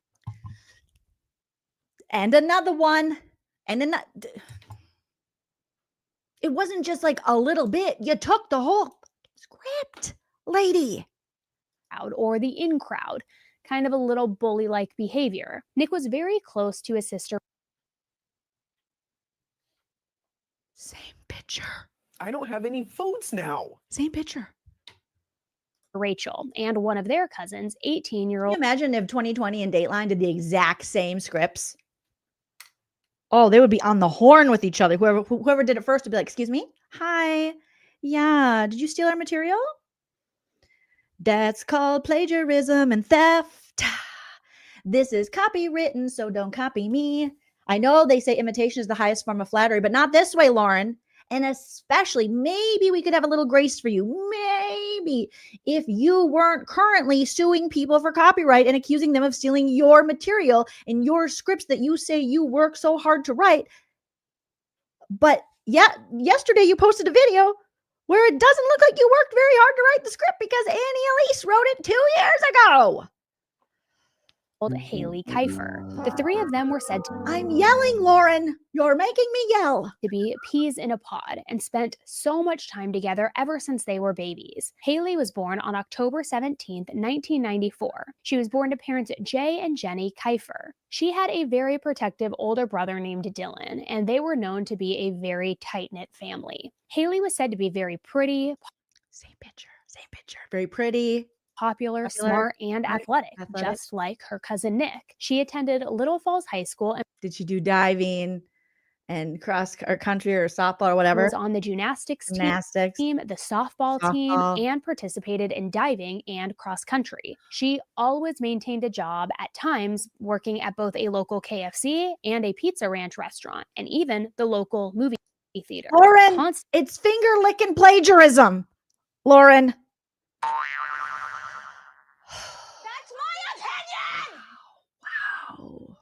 Wow. Constantly busy with activities, with jobs, just really keeping busy, you would think, and keeping out of trouble. Some of the Kiefer and Brady's favorite memories were holidays spent with the family and cousins at their grandparents' house and another one on days like Christmas and Thanksgiving. Their grandparents were also foster parents. And another one. Yep. And at times, they were concerned that a few of the teens in and out of their home might have been negatively influencing their grandkids. Some of these foster teens obviously came from a rougher background, but they hoped that the values that they instilled into their grandchildren would help. What about your values, Lauren? Why are you stealing from Annie Elise? Why?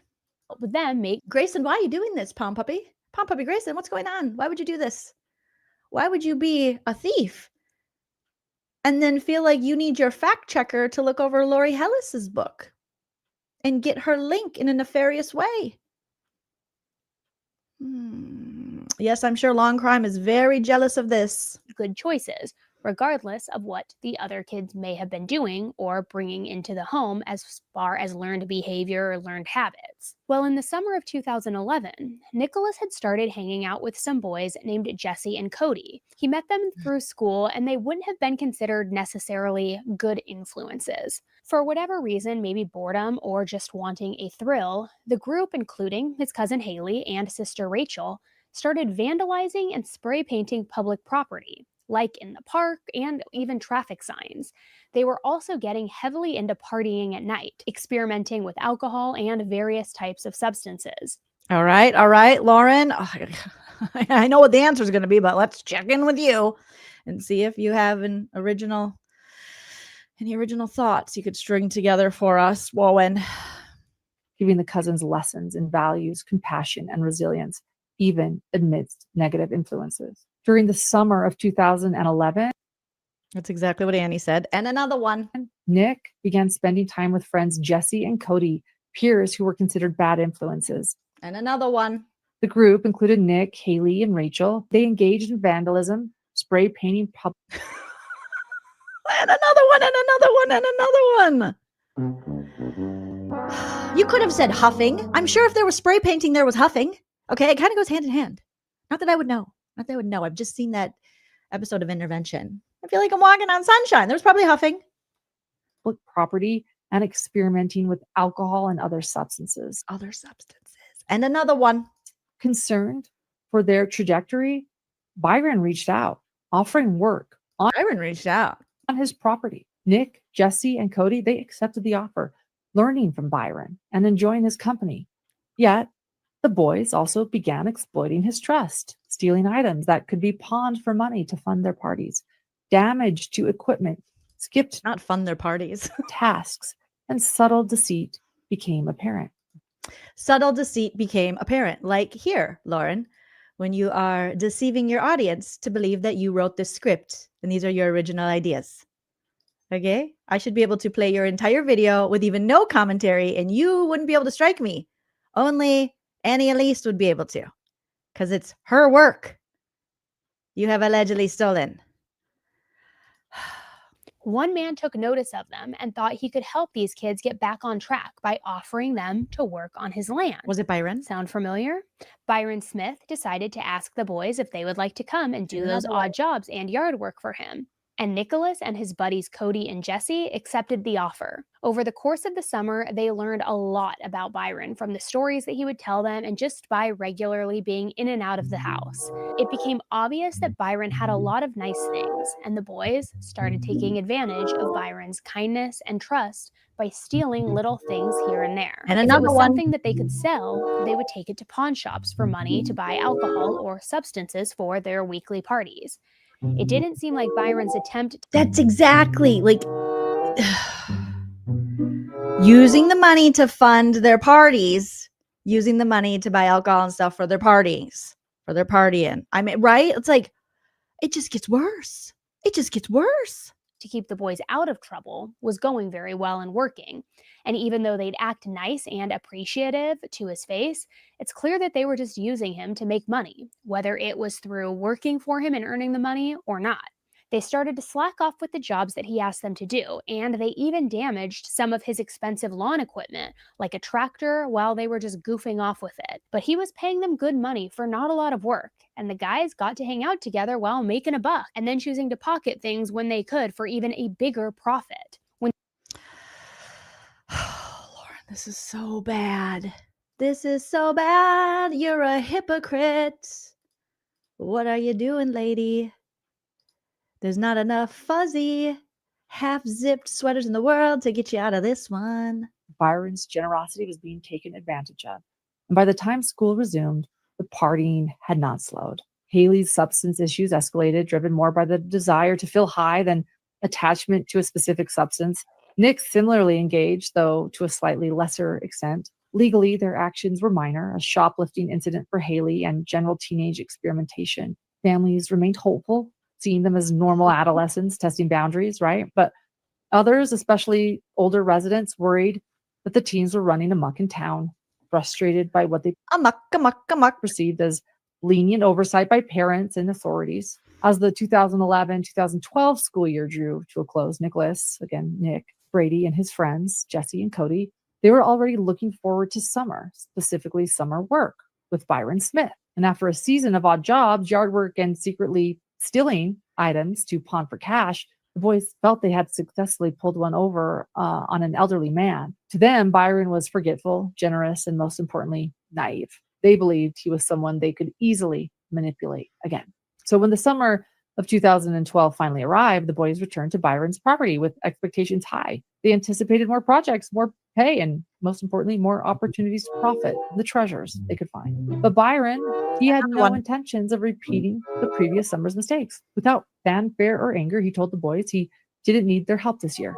He was polite, direct, and matter of fact, wishing them luck in finding other summer jobs.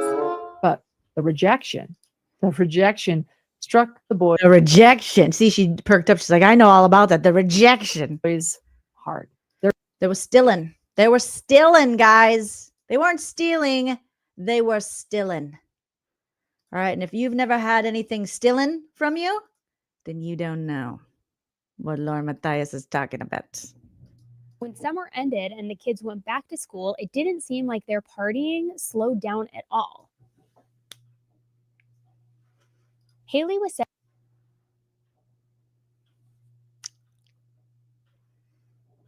to have developed a pretty serious substance issue during this time. Lauren. I thought maybe Lauren added that little thing about Haley. Like, okay, maybe she added a little. No, that again is from Annie's script. However, it wasn't toward any specific type of substance. It was said that she was more so addicted to the feeling of being high.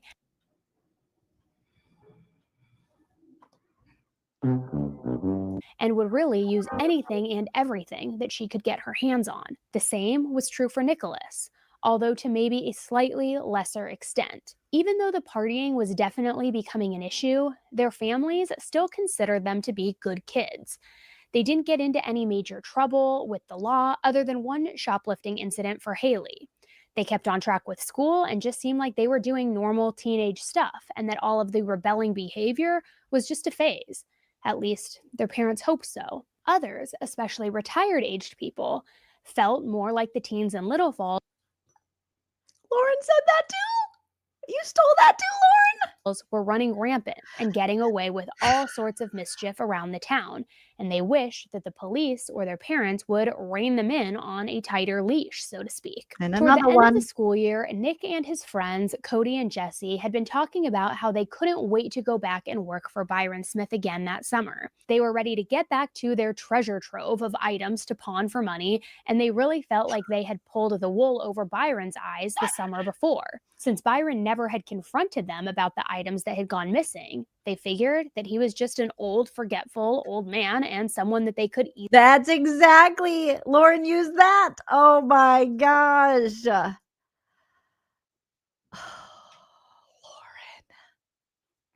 Let's get back to Brad Pitt.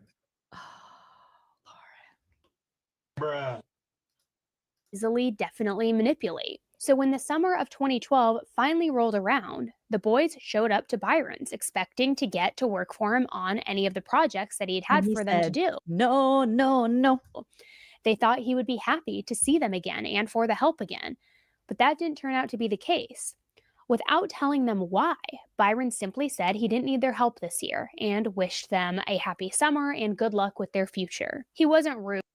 And another one. Or mean about it. He just matter-of-factly told them that he didn't need their help and wished them luck with other summer jobs.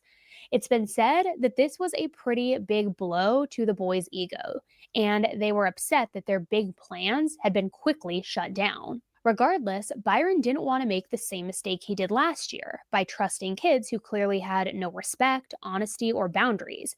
And it's not like he couldn't do the work himself after all. He had offered them the jobs out of kindness, and it was their own fault for ruining that opportunity for themselves. Byron had purchased another home not too far from his house on Elm Street, and he bought this as an investment and hoped to possibly rent it out. The house still needed some work, and he planned on fixing it up over that summer while doing his normal yard work, fishing, photography, and antiquing.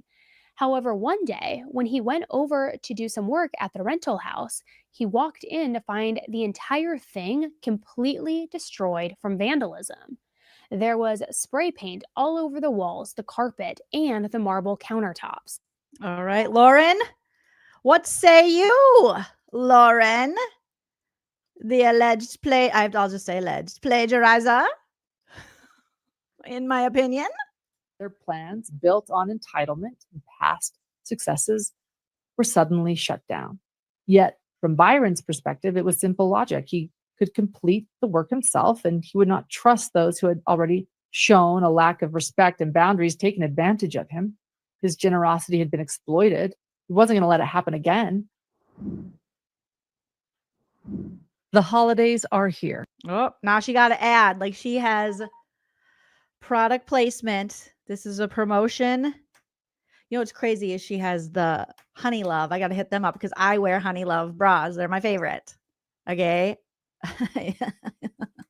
And if she can have paid promotion by them, certainly I can.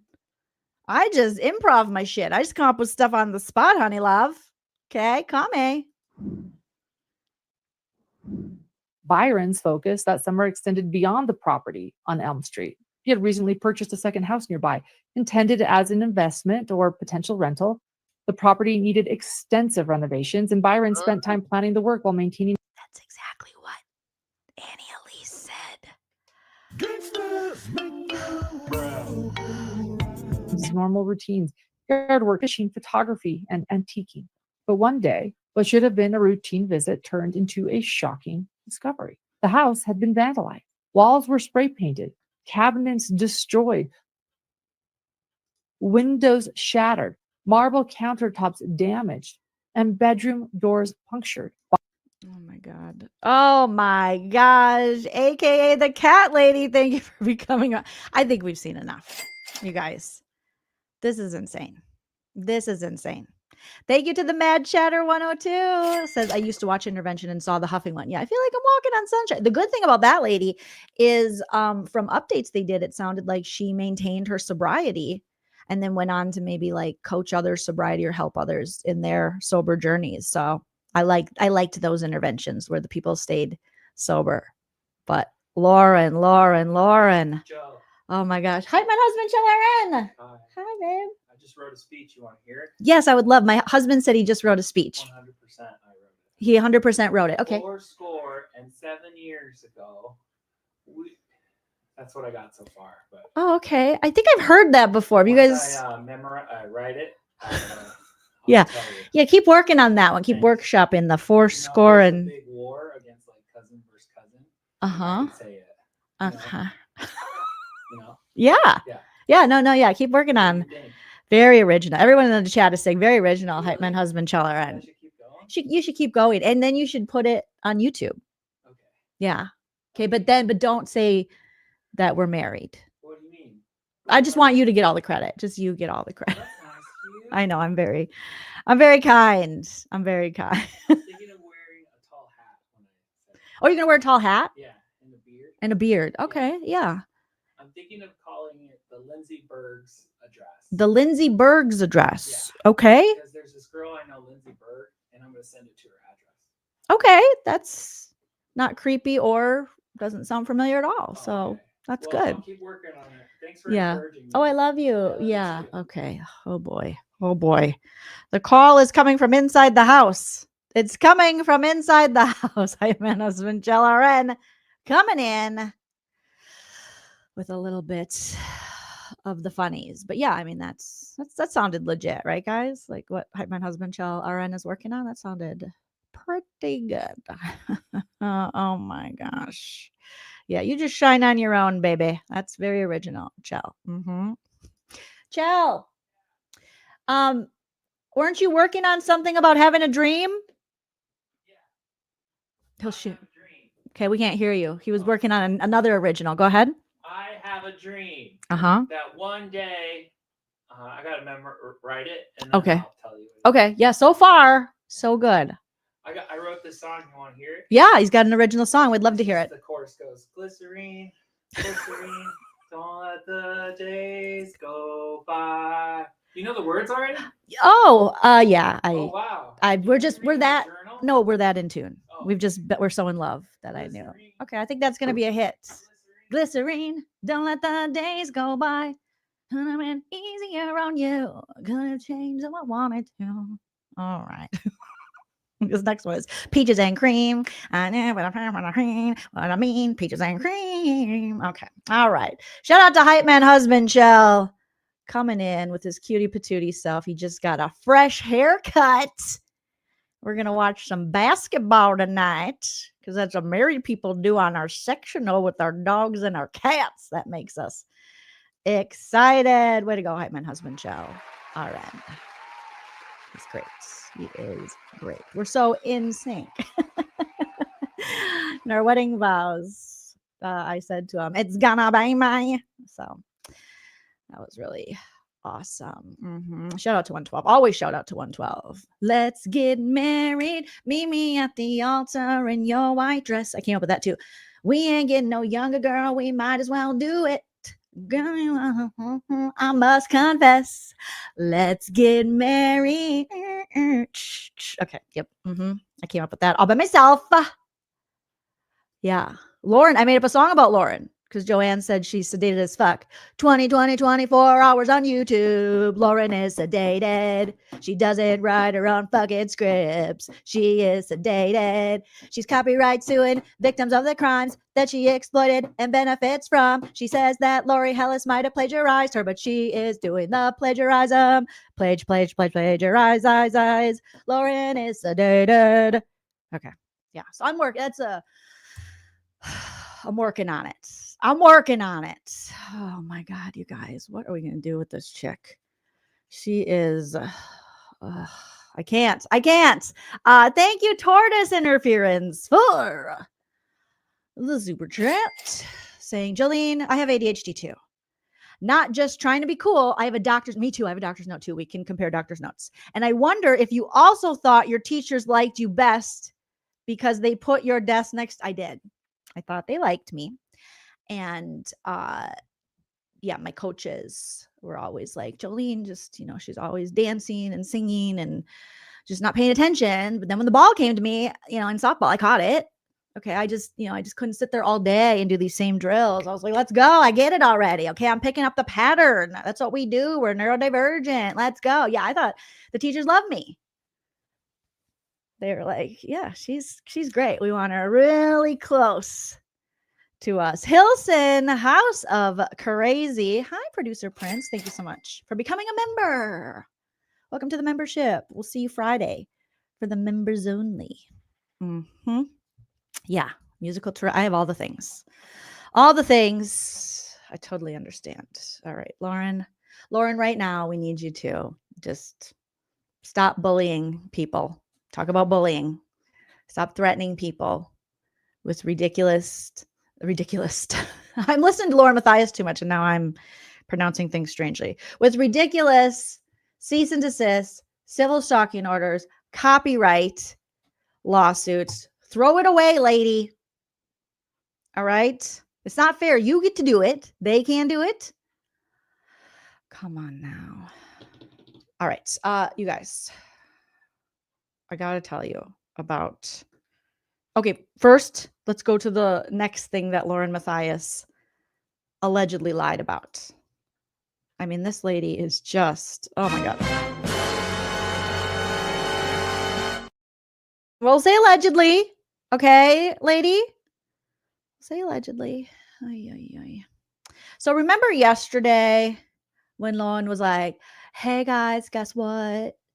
I did this story and I won first place. Okay. She said, I got, in 2015, I received the Idaho State Broadcasters Association Best Reporter Award. Remember she was talking about that in the Mormon stories that we roasted and reacted to yesterday? And I was like, how many people are in that? 4? What? 2? Boom. Roasted. Okay. So some people did some digging on the Reddits, and they found that the Idaho Broadcast Association's Best Reporter Award for 2015 was won by Christine Nelson. Yeah, allegedly, I don't think that was one of Lauren's, like, how writers sometimes have, like, secret names. They make up like their writer's name, like a different little handle for themselves for their art. No, I think she's always either been LaurenMatthias or Lauren Johnson or something, Lauren Big Johnson, something like that. But apparently, according to the Googles, the Idaho Broadcast Association's Best Reporter Award in 2015 wasn't received by Lauren. Like I said, it was Christine Nelson. Nelson worked for KTVB News in Boise. She was recognized for her outstanding work as a news reporter. Her team also won other awards at the event, such as Best Newscast and best station website. So put your clapping congratulatory emojis in the chat for this Christine Nelson, who is not LaurenMatthias. All right. So you might be wondering, well, did Lauren win anything? Apparently, the Reddit sleuths have found that Lauren actually got third in the General News Report TV. So she got like a third place award in General News Report TV. Lauren Johnson, Doug Locksmith. Doug, that is not your name, is it? Huh? Not Doug Locksmith. Doug Lock-Smith. I love it, Dougie. I love it. That's thuggin'. And they won this third place award for Family Leaves Mormon Faith Following Policy Change. Now, is that the thing? Okay. Anyways, so that was a Division A award. So she got third in that. And then she got second place, according to the Reddit sleuths, for what was it? Spot News Report for TV in 2015. Lauren Johnson, Doug Locksmith again for drive-by shooting in Caldwell. So she did get that. But she did not get, allegedly, the Idaho State Broadcast Association Best Reporter Award. Like, girl, you don't think people can Google that? And let me just, okay. Let me just look it up myself just to make sure I'm not just going by what other people, even though other people put in the work. I appreciate that. Thank you so much for your service. So producer Prince and I will Google this real quick. So Lauren Johnson, Matthias, we'll just put both names. 2015 Idaho State broadcaster. Oh, Jesus. It's hard to do this because Prince is on my desk. So I have to do it on my lap. Broadcasters Association Best Reporter Award. Like, is this lady allergic to the truth? All right, Prince, where are you laying on my mouse, baby boy? Excuse me. I know I'm invading your privacy. I'm so sorry. Okay. Can I? Oh, that's not. I think, yep, you're on. Are you on my mouse? Where's my mouse? Okay. Excuse me. I hate to move you. Oh, I'm so sorry. I'm so sorry to disturb you. So sorry, sir. All right. So, best of 2015 winners. Joe. Yes, Hype Man Husband Chell is back. I don't want to get too famous, so I'm going to write under a pseudonym. Oh, pseudonym. That's what they're called. A pseudonym. Uh-huh. I'm going to be Two-Pack Shaker. Okay, so instead of being Chell Hernandez, you're going to be Two-Pack Shaker. Yeah. I think it's got a ring to it. I think it's a good pseudonym. I had an accent to it, maybe like Tupac Shaker. Oh, Tupac? Yeah, Tupac Shaker. That's an accent. Yeah, French. like an accent aigu. Yeah. Okay, I like it. I like that. Does that sound? I don't want to get so famous that people stop me in the street and they're like, "Hey, did you write the Lindsey Berg's address?" Oh yeah, because if the dream speech, the Lindsey Berg's. Yeah, that was me, because that's embarrassing. That is embarrassing. Yes, thank you for thinking of me. I appreciate it. Yeah, I like that pseudonym. Yeah, you think so? Two-Pack Shaker. Tupac. Oh, Tupac. I think you should go with Two-Pack Shaker. Two-Pack Shaker. Yeah. Yeah, Mm-hmm. that sounds good. Yeah. I don't think anyone's used. I'm gonna go copyright it. Yeah, go copyright that. Yeah, Two-Pack Salt Shaker. Shake it like a salt shaker. Shake it like a salt shaker. Okay. All right. The chat's loving it. Hype Man Husband Chell RN. So we're loving it. Mad Chatter, thank you so much for the super chat. Okay. Prince just knocked over something. Check out Nick Starro says Lauren was humiliated with response to her cease and desist by a lawyer. Oh, okay. We got to check that out. Nick Starro. Does Nick have is it Nick's channel? All right. So just looking at the Idaho Press Club. All right. So Lauren, again, just like the Reddit poster was saying, might have embellished, or some call it lying. It just depends how you look at life. Okay. Some call it lying, some call it embellishing, some say, parallel thought is a thing with Elise. All right. So this is according to the Idaho Press Club. You can go to Idaho Press club.org/best-of-2015-winners whatever it's called, backslash. I like backsplash. I love a good backsplash. That's just me. So as you can see here, the best of 2025 winners.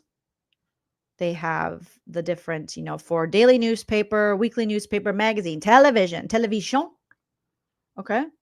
So let's go to the television because that's what she said she won it for. So general excellence, that would be like the overall. That would for the TV people. Okay. Best morning show. I don't see her under there. Morning news. Best evening news. No LaurenMatthias, aka Lauren Johnson, before she was married. How about General News Report TV? First place goes to Kim Fields, Tootie, and Paul Bukaki. No, Paul Bulaki. Blah, blah, blah. Okay. Then second place went to Karen Zetkulak and Mike DiDonato for Family Cabin Destroyed. Oh, I'd watch that. And then third place, there we go. There's our girl Lauren right here. She got third place in the Division B, or Division A, sorry, General News Report TV. So her and Doug Locksmith were in lockstep for third place with Family Leaves Mormon Faith following policy change. So just what Reddit said. Okay. So then let's go down to Spot News Report. First place, Carolyn Holly, Dean Johnson, Bonnie Shelton, and Darren Martinez for Idaho City Fire. And then second place, Lauren Johnson, Doug Locksmith for drive-by shooting in Caldwell. So exactly what Reddit said. Reddit, you did it. Honorable mention. Okay, no. Watchdog Investigative Report TV. No, Lauren Johnson. Okay, Serious Feature. Maybe she won for that for TV. No. Nope, she didn't even place on that one. Light Feature. Nope. Not unless her name is Brian Holmes or Mike DiDonato. Okay. How about Division B? No, she didn't venture over there. Series TV? Not there either. Okay, Public Affairs TV Studio? Nope. Not even a placer.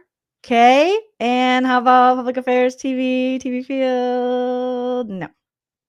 Documentary TV? No. Okay. Oh, this is not looking good. Sports programming? No. Sports News Story TV? Nope. Did she get an honorable mention? No. No Lauren Johnson. Jack Holland, Brian Neudorf, Mike DiDonato, Justin Core, Tammy, Jillian, Dougie Fresh, Bonnie, Ryan, Paul Bukaki, Maggie Nelson. I just don't see any Lauren Johnson. No. Crime Court TV. Nope, that went to Karen and Mike DiDonato again. Not even a placer. Not a placer here. Television writing. Well, we know she didn't get that. Okay, because Boom. she doesn't Roasted. write, allegedly. She doesn't write. All right. Joan Crawford. No, that's Joan Cartan. No writing, no videography. Video essay. Nope, she, again, doesn't write. Boom. Roasted. Radio. No. So then it goes to like PR, radio. So for TV, did she get it for being a student? No. Lauren, why you say like that? Okay. Right? Second place is impressive. Just placing. You could have been in the top 3. Like one time I was in the top 3 of, remember the talk show, The Real, of the funniest comedians? I was in the top 3. But if I would have been like, I won The Real's funniest comedian.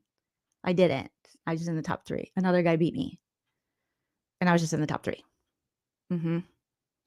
So she didn't have to say first place because you didn't win first place, baby girl. And in her about on the website, it says about LaurenMatthias has worked as a reporter and anchor for ABC, NBC, and Fox News affiliates in East Idaho, Boise, Idaho, and Salt Lake City, Utah. She spent a decade reporting on a diverse range of topics from high-profile crimes to presidential visits. Most recently, she reported for Salt Lake City's ABC affiliate News for Utah in Southern Utah. In 2015, she received the Idaho State Broadcasters Association Best Reporter Award. In addition to receiving the best report of the year in 2015. Based on a short documentary she did on LGBTQ. We didn't even see that though. That wasn't even a thing, Lauren. Because let me look back. I'm going to look over. I'm going to give you the benefit of the doubt. I don't know why I'm doing this. Okay, I don't know why. Or like the great Diana Ross, I don't know why. I just do. Okay, so she's saying again, this is according to her about section. In 2015, and this is 2015 that I'm looking at, she received the Idaho State Broadcasters Association Best Reporter Award.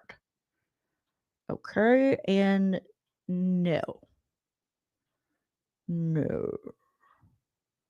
General News TV Report. They don't really even have like a best reporter per se. She got third in General News Report. And then in Spot News Report TV, she got second with Doug Locksmith. And that's it. That's all. So she said she won.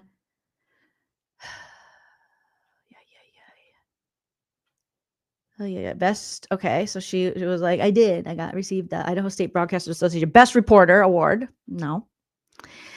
In addition to receiving the Best Report of the Year in 2015 based on a short documentary she did. Well, here it says they got second place for drive-by shooting in Caldwell. Was that the short documentary she did on LGBTQ rights? Doesn't sound like it. Sounds like a drive-by. And the other one, Lauren Johnson, Doug Locksmith, third place, got Family Leaves Mormon Faith Following Policy Change. Could that be regarding a policy change in LGBTQ?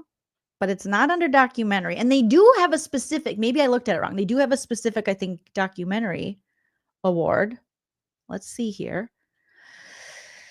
If we can find, I think they have a specific documentary award. I could be lying like LaurenMatthias. I don't know. Hold on a second. Okay.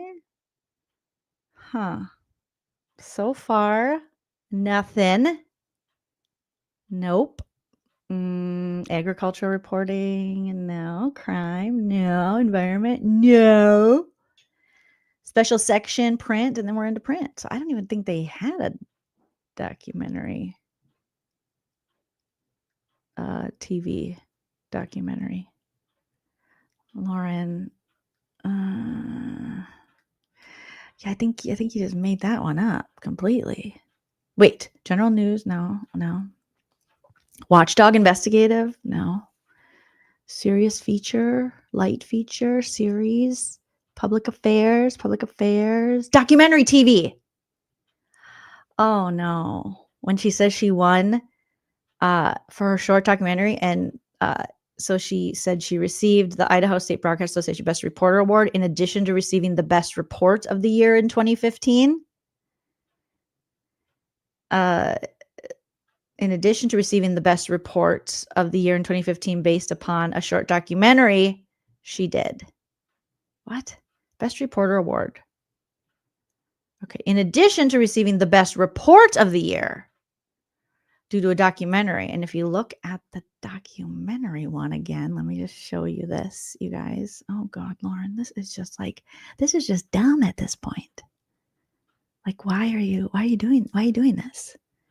If you look at the documentary TV, first place went to Sonny Simons, Jay Krajik, Idaho Public Television, Outdoor Idaho Search and Rescue. Second place went to Maggie O'Mara and Paul Bulikilaka for Shasta Grown Survivor. And then third place went to Brian Holmes, Mark Johnson, Zanti Elsla for live tour Bass County or country. So yeah. Oh God, this is not good. Maybe she got confused. It was the weather. No. Again. Oh boy. Again, we went through all the other ones. So no, that. And the lie detector determined that was a lie, Lauren. Oh, maybe she's just gotten so accustomed to lying, allegedly, that it's like second nature. I mean, it's everybody. I lived in LA long enough to know we all embellish our credits a little bit. Okay. Technically, I had a friend of mine in my bio. It says that, you know, she's on Hulu, Fox, all these things, like my comedy's been featured. Because technically, even if like this much of your comedy is on there, your comedy was featured on it. And I was performing for the troops in Europe with my husband, with Armed Forces Entertainment, and a couple other great comedians. And it was just amazing because we were in like Europe, and we, you know, most people are like, oh, you went to perform for the troops? Did you have to go to like the Middle East or something? And it was like, we went to Italy and Spain and Kosovo. And where else did we go? We went to, where the fuck else we go? Germany, Austria. Like we just went, like, fantastic, you know. And at the time that I was in the competition, when I was in the top 3 for the Real talk show, I was overseas performing for the troops, and they contacted me, the Real, and they were like, hey, you're in the top 3 of this competition you applied for. I was like, really?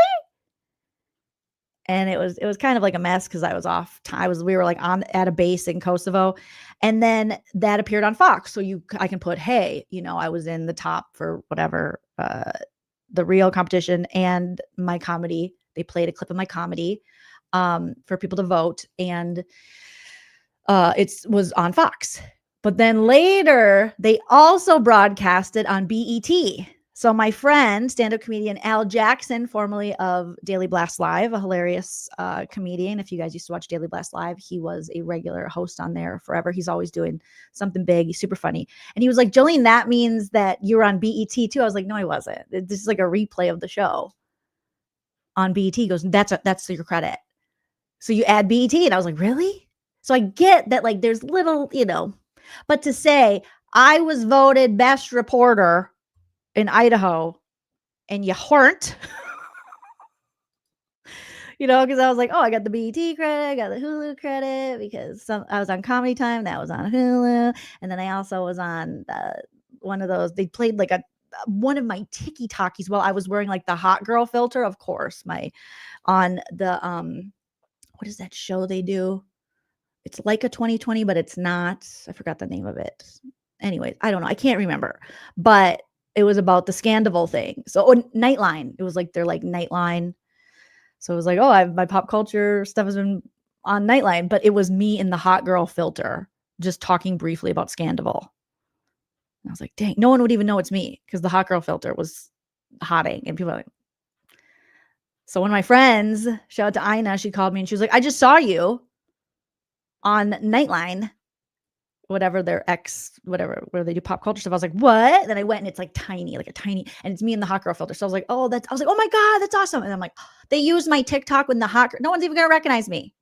They're like, that ain't Jolene. That's not Jolene. So it's just like, I thought it was funny to put on the hot girl filter. And okay. Anyway, so I, you know, I'm not new to this. I get that you could, but this is like blatantly just a lie. That's like me going, you know. And then I went to Just for Laughs in Montreal and won the whole thing. First of all, they've never accepted me in Just for Laughs, and I never won. So they'd be like, huh, Jolene? Jolene who? Jolene who? No, I'm not trying to like rip on myself. I'm just saying, like, this, you know, those like, you know, hot girl, you know, filters that everyone was using at the time when it came out, and it made you just look like a completely different person. That's the one I used. So it just didn't look anything like me. I should have just used my own face, but I was like, whatever. But my friend Ina knew it was me. She knew. You guys, stop it. Stop it. It's inappropriate. Stop it. Okay. But anyway, so I get that you can, like, there's little points where you can embellish to make yourself sound. You got to sell yourself in this business. I get it. But these are just like, this is just like a straight up lie. That's a lie. Like, you ain't got a lie, Craig. Like, that's a lie. Lauren, that's a whole lie.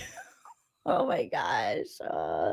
Cindy says, Jolene just needs, okay, let's see where we're at for subbies. And I got to tell you guys about the Secret Lives of Mormon Wives. And then I got to get out of here and go hang out with the fam bam. Okay, let's see. We were at 49,841. Now we're at 49,876. Oh my God, you guys are amazing. Thank you. Thank you. So close to 50,000. Okay. I don't know the math on that, but that's just a little over a hundo. More subs. And we'll hit 50K, baby. 50K. All right. Okay. So before we get out of here, you guys, do you guys watch The Secret Lives of Mormon Wives? Anybody? I am not caught up on the newest season. I think they just got renewed for a 4th season. That's how good this show's doing. You can watch it on Hulu, speaking of Mormons.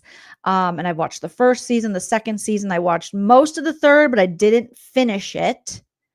So now, or no, the 3rd's just started. So I watched most of the 2nd, but I didn't finish it. And now the 3rd's playing and they got renewed for a 4th. That's how it goes, right? Okay. And there was a situation. Okay, let me tell you a little story. Let me tell you a little story about a lady named Demi. All right, on The Secret Lives of Mormon Wives.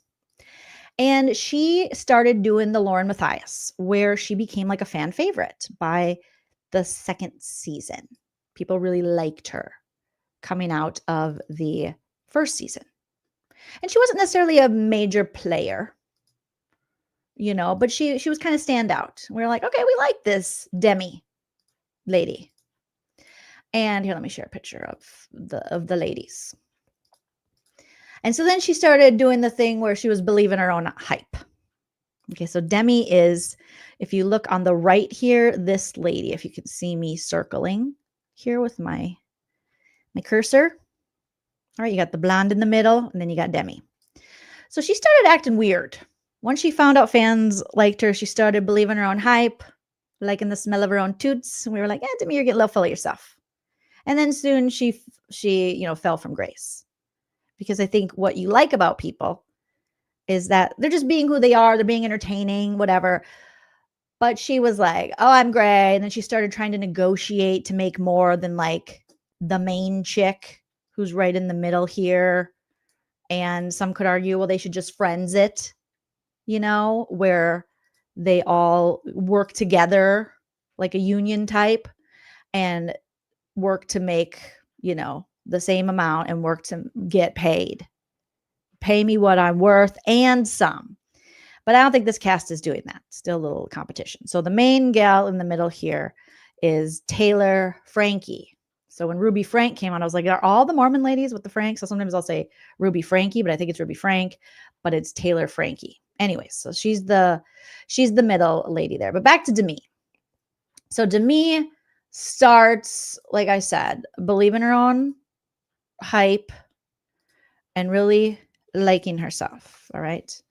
Now, last season, there was some weird joke she got pissed off about. They'll have like these like sex parties, even though the woman in the front row all the way on the left here has been married, divorced, has kids, and has never had an organism before. Huh? Which, I mean, so they were trying to help her. Like, you got to get yourself an organism, okay? You can't be being married, and these dudes are out here wifing you up, unable to give you an organism. So her friends were trying to help her. They were doing these sex parties and like, oh my God, like, girl, you got to, you got to organize yourself. Okay. Have you heard of a vibrata? Okay. If he can't organize, you got to organize yourself and you got to teach him how to organize you or something. I don't know what's going on here with these Mormons, but she wasn't getting organized. All right. So, then this story came out with Demi. People were sharing. They played a trick where I think it was like a bowl of Fruity Pebbles, something about Fruity Pebbles. People were like, what about Fruity Pebbles? What are these people talking about? With Demi's sex life with her husband. They're like, Fruity Pebbles. We're like, Fruity Pebbles? Like what? Like, and it appeared that they were saying maybe Fruity Pebbles when he goes downstairs into the basement of her body. Your body is a basement. Your body is a basement. I walk the stairs. You know? We was like, they were like, maybe, I was just trying to think, like, does he put the Fruity Pebbles on there? I mean, that's got to be bad for the pH. And that could cause a UTI. That could cause, a yeaster for Easter. Got to be very careful, down there. But it was this weird thing. And they talk about Fruity Pebbles and in their sex life. And it's like, okay, well, maybe, I don't know. Maybe they like to Fruity Pebbles. Come to find out, Jessie, who's right here next to the lady who can't organism, she's got her own hair salon and stuff in Utah. Her and Demi used to be besties and they fell out. Jessie came forward recently saying that Fruity Pebbles was code for Demi's urine. It's inappropriate. And that what they were doing in the bedroom was the husband was drinking her TT. It was a different kind of lemonade. Okay? Not like the amazing Beyonce album Lemonade. Hold up. They don't love you like I love you. Slow down. They don't love you like I love you. Back up. They don't love you like I love you. Can't you see there's no other man above you? What a wicked way to treat the girl who loves you. She was like, oh no. What's actually happening is she poured him a glass of natural lemonade. And he had allegedly a thirst. Apologies for that. So we were like, I'm sorry, what? I'm sorry. What'd you say? What'd you say? So shout out to, oh boy, the Bravo Babe here on the Tiki Talkie. Let's hear what Jessie, here's one of the things she has to say. Is this one of them? I think this is one where she talks about that. Fruity Pebbles. Backtrack. So since she wants to be petty and be an asshole, I think I'm just going to go ahead and say that Grandpa Brett likes to drink her piss like it's dirty soda and he gulps it down like water. And that's what Fruity Pebbles is. Backtrack. So since she wants to be petty and be an asshole, I think I'm just going to go ahead and say that Grandpa Brett likes to drink her piss like it's dirty soda and he gulps it down like water. And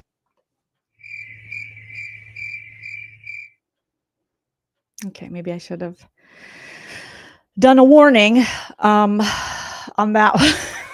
And we were like, I'm sorry, what? Are you guys trying to stay on? Are you trying to get renewed till your 50th season? What is going on here? And when she says dirty soda, you know, a lot of these, and I just saw it in Utah, and you Utahns can tell me, they have these like soda shops where they make dirty sodas, which means they like mix stuff in their sodas and they love their soda in Utah because they're not supposed to drink the alcohol-y. So they drink soda instead. And she was like, okay, here's what Fruity Pebbles is really about. Warning. This video contains super awesome content not suitable for people who don't enjoy super awesomeness. Now, viewer discretion advised. Viewer discretion advised. Okay, so there it was. I should give it. Tanya, yes. Normally they can put like cream in it, creamer. They can mix sodas together. They could put vanilla flavors, and they make these dirty sodas. I was like, that sounds delicious. But the pee does not sound delicious. That is not delicious. Okay. Do I have this sped up too? No, it's that one.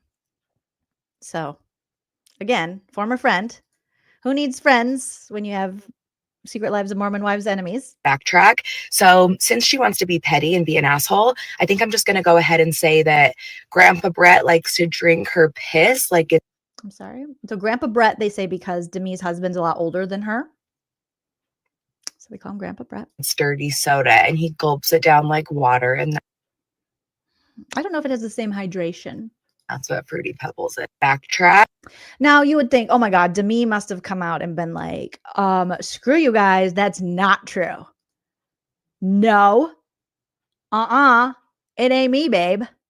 My husband is not drinking my pee-pee. But it looks like Demi has confirmed that isn't that's what Grandpa Brett did. But she's like, he only did it once. I'm sorry. That is a situation where you deny. That is where I'm like, you better lie on that, girl. You better lie on that. But Demi goes, oh no, you ain't gonna kink shame me. So she hits her stories. Okay. Now LaurenMatthias wants to talk about, oh, people are saying all this bad stuff about me. How would you like it, Lauren, if like you don't even know the beginning of it. She's like, oh, my friend Christina's making TikToks where she doesn't name me. And she does Eminem songs. Okay, but if you were on the Secret Lives of Mormon Wives or the Real Housewives type stuff, they'd be talking about Dr. John drinking a TT. So then Demi comes out on her story and she says, what my husband and I did one time. Oh my God. No, just deny it, girl. What my husband and I did one time behind closed doors. I hope so, because God, if anyone saw that, was a consensual and private experience in our marriage. I won't let a private act between my husband and I be a distraction from a serious act that I did not consent to. So Demi's also in a situation where she's claiming a guy on Vanderpump Villa, which is a Lisa Vanderpump spinoff. I think he grabbed her genitals or something. I don't know. I can't keep up. I literally cannot keep up. Okay. I shared this information with Jesse, the one who outed it, in confidence nearly 2 years ago. This is like brother sperm. You don't talk about it. If you're trying to collect your dead brother's sperm or your husband's drinking your pee, keep it to yourself. Okay? That's just a little Auntie Joleen wisdom. That's a little advice. Don't share it. Because humans can't wait to fall out and tell everybody about it. So she shared it with Jesse in confidence nearly 2 years ago. It's very telling that she's choosing to break storyline and bring it up now, only after her own affair. So apparently Jesse's having an affair. These chicks are just, oh my God, has come to light. This is nothing more than a desperate attempt to shift attention away from her and her own behavior. It's not just a golden shower. It's not just, oh yeah, let's do a little TTs. You know, it's not just, oh, the sun will come out tomorrow, but your golden shower that tomorrow there'll be urine. I'll be yellow. No, he was like, thank you so much. Tastes great, less filling. Like, what? Now, maybe I am just so vanilla. Maybe I am just a prude. But you better stay away from my pee-pee. Okay? That goes in the toilet, and it goes a flushy. And it goes a flushy. I mean, golden showers are like mild compared to someone going, can you fill up my cup? Urine time, you know? Mazel tov. No, you guys. So I thought I'd leave you with that before this holiday. So when you're hanging out with your family and it gets bad or you need a laugh, just remember there are Secret Lives of Mormon wives out there whose elderly husbands are drinking their urine. Okay. All right. Thank you guys so much. You're so welcome. You're so welcome. You know, I'm a serious LaurenMatthias journalist. Okay. I won Idaho Nasty Reporter of the Year, Nasty, in 2016. Yeah. Don't look it up. But I did. I won the nastiest reporter in Idaho. Okay. Stop it, Jolene. Stop it. No. All right. And thank you, Ranku92, for the super chat. So just came in to say happy Thanksgiving. Now take my money. Where's my money, Brian? Give me my money. Thank you, Ranku. Shout out to all my super chatters and new members. Shout out to everyone who joined the live chat. If you're on the replay crew and you're watching this later, don't forget to comment with the disco ball emoji if you have it. So I know you're part of the replay crew and you made it this far. Also, all of you here, I didn't get to all your comments in the live chat. So please comment after the video post. Never think. I see people going, I feel like I commented too much. No, let it out. Make a journal entry in the comment section, okay? Because I love to hear from you, and it does help the algorithm. I'm not going to lie, okay? I'm not going to LaurenMatthias you. It definitely helps. All right, let's check one last time how close we are to our 50K. 49,881. You guys, that is amazing. Thank you so much. I will be doing a live tomorrow night for all you people who will be home as you're digesting your Thanksgiving meal or just chilling. We will have some fun and some laughs tomorrow night. And then Friday, 2 p.m. Pacific, we will have a members only. And I'll make sure to send that to you Patreon people and make sure to put it in the YouTube members community post, our little community tab. So thank you guys so much. You're all beautiful pumpkin spice babies. And until next time, always remember to enjoy yourself. It's later than you think. Bye. If you like what you see.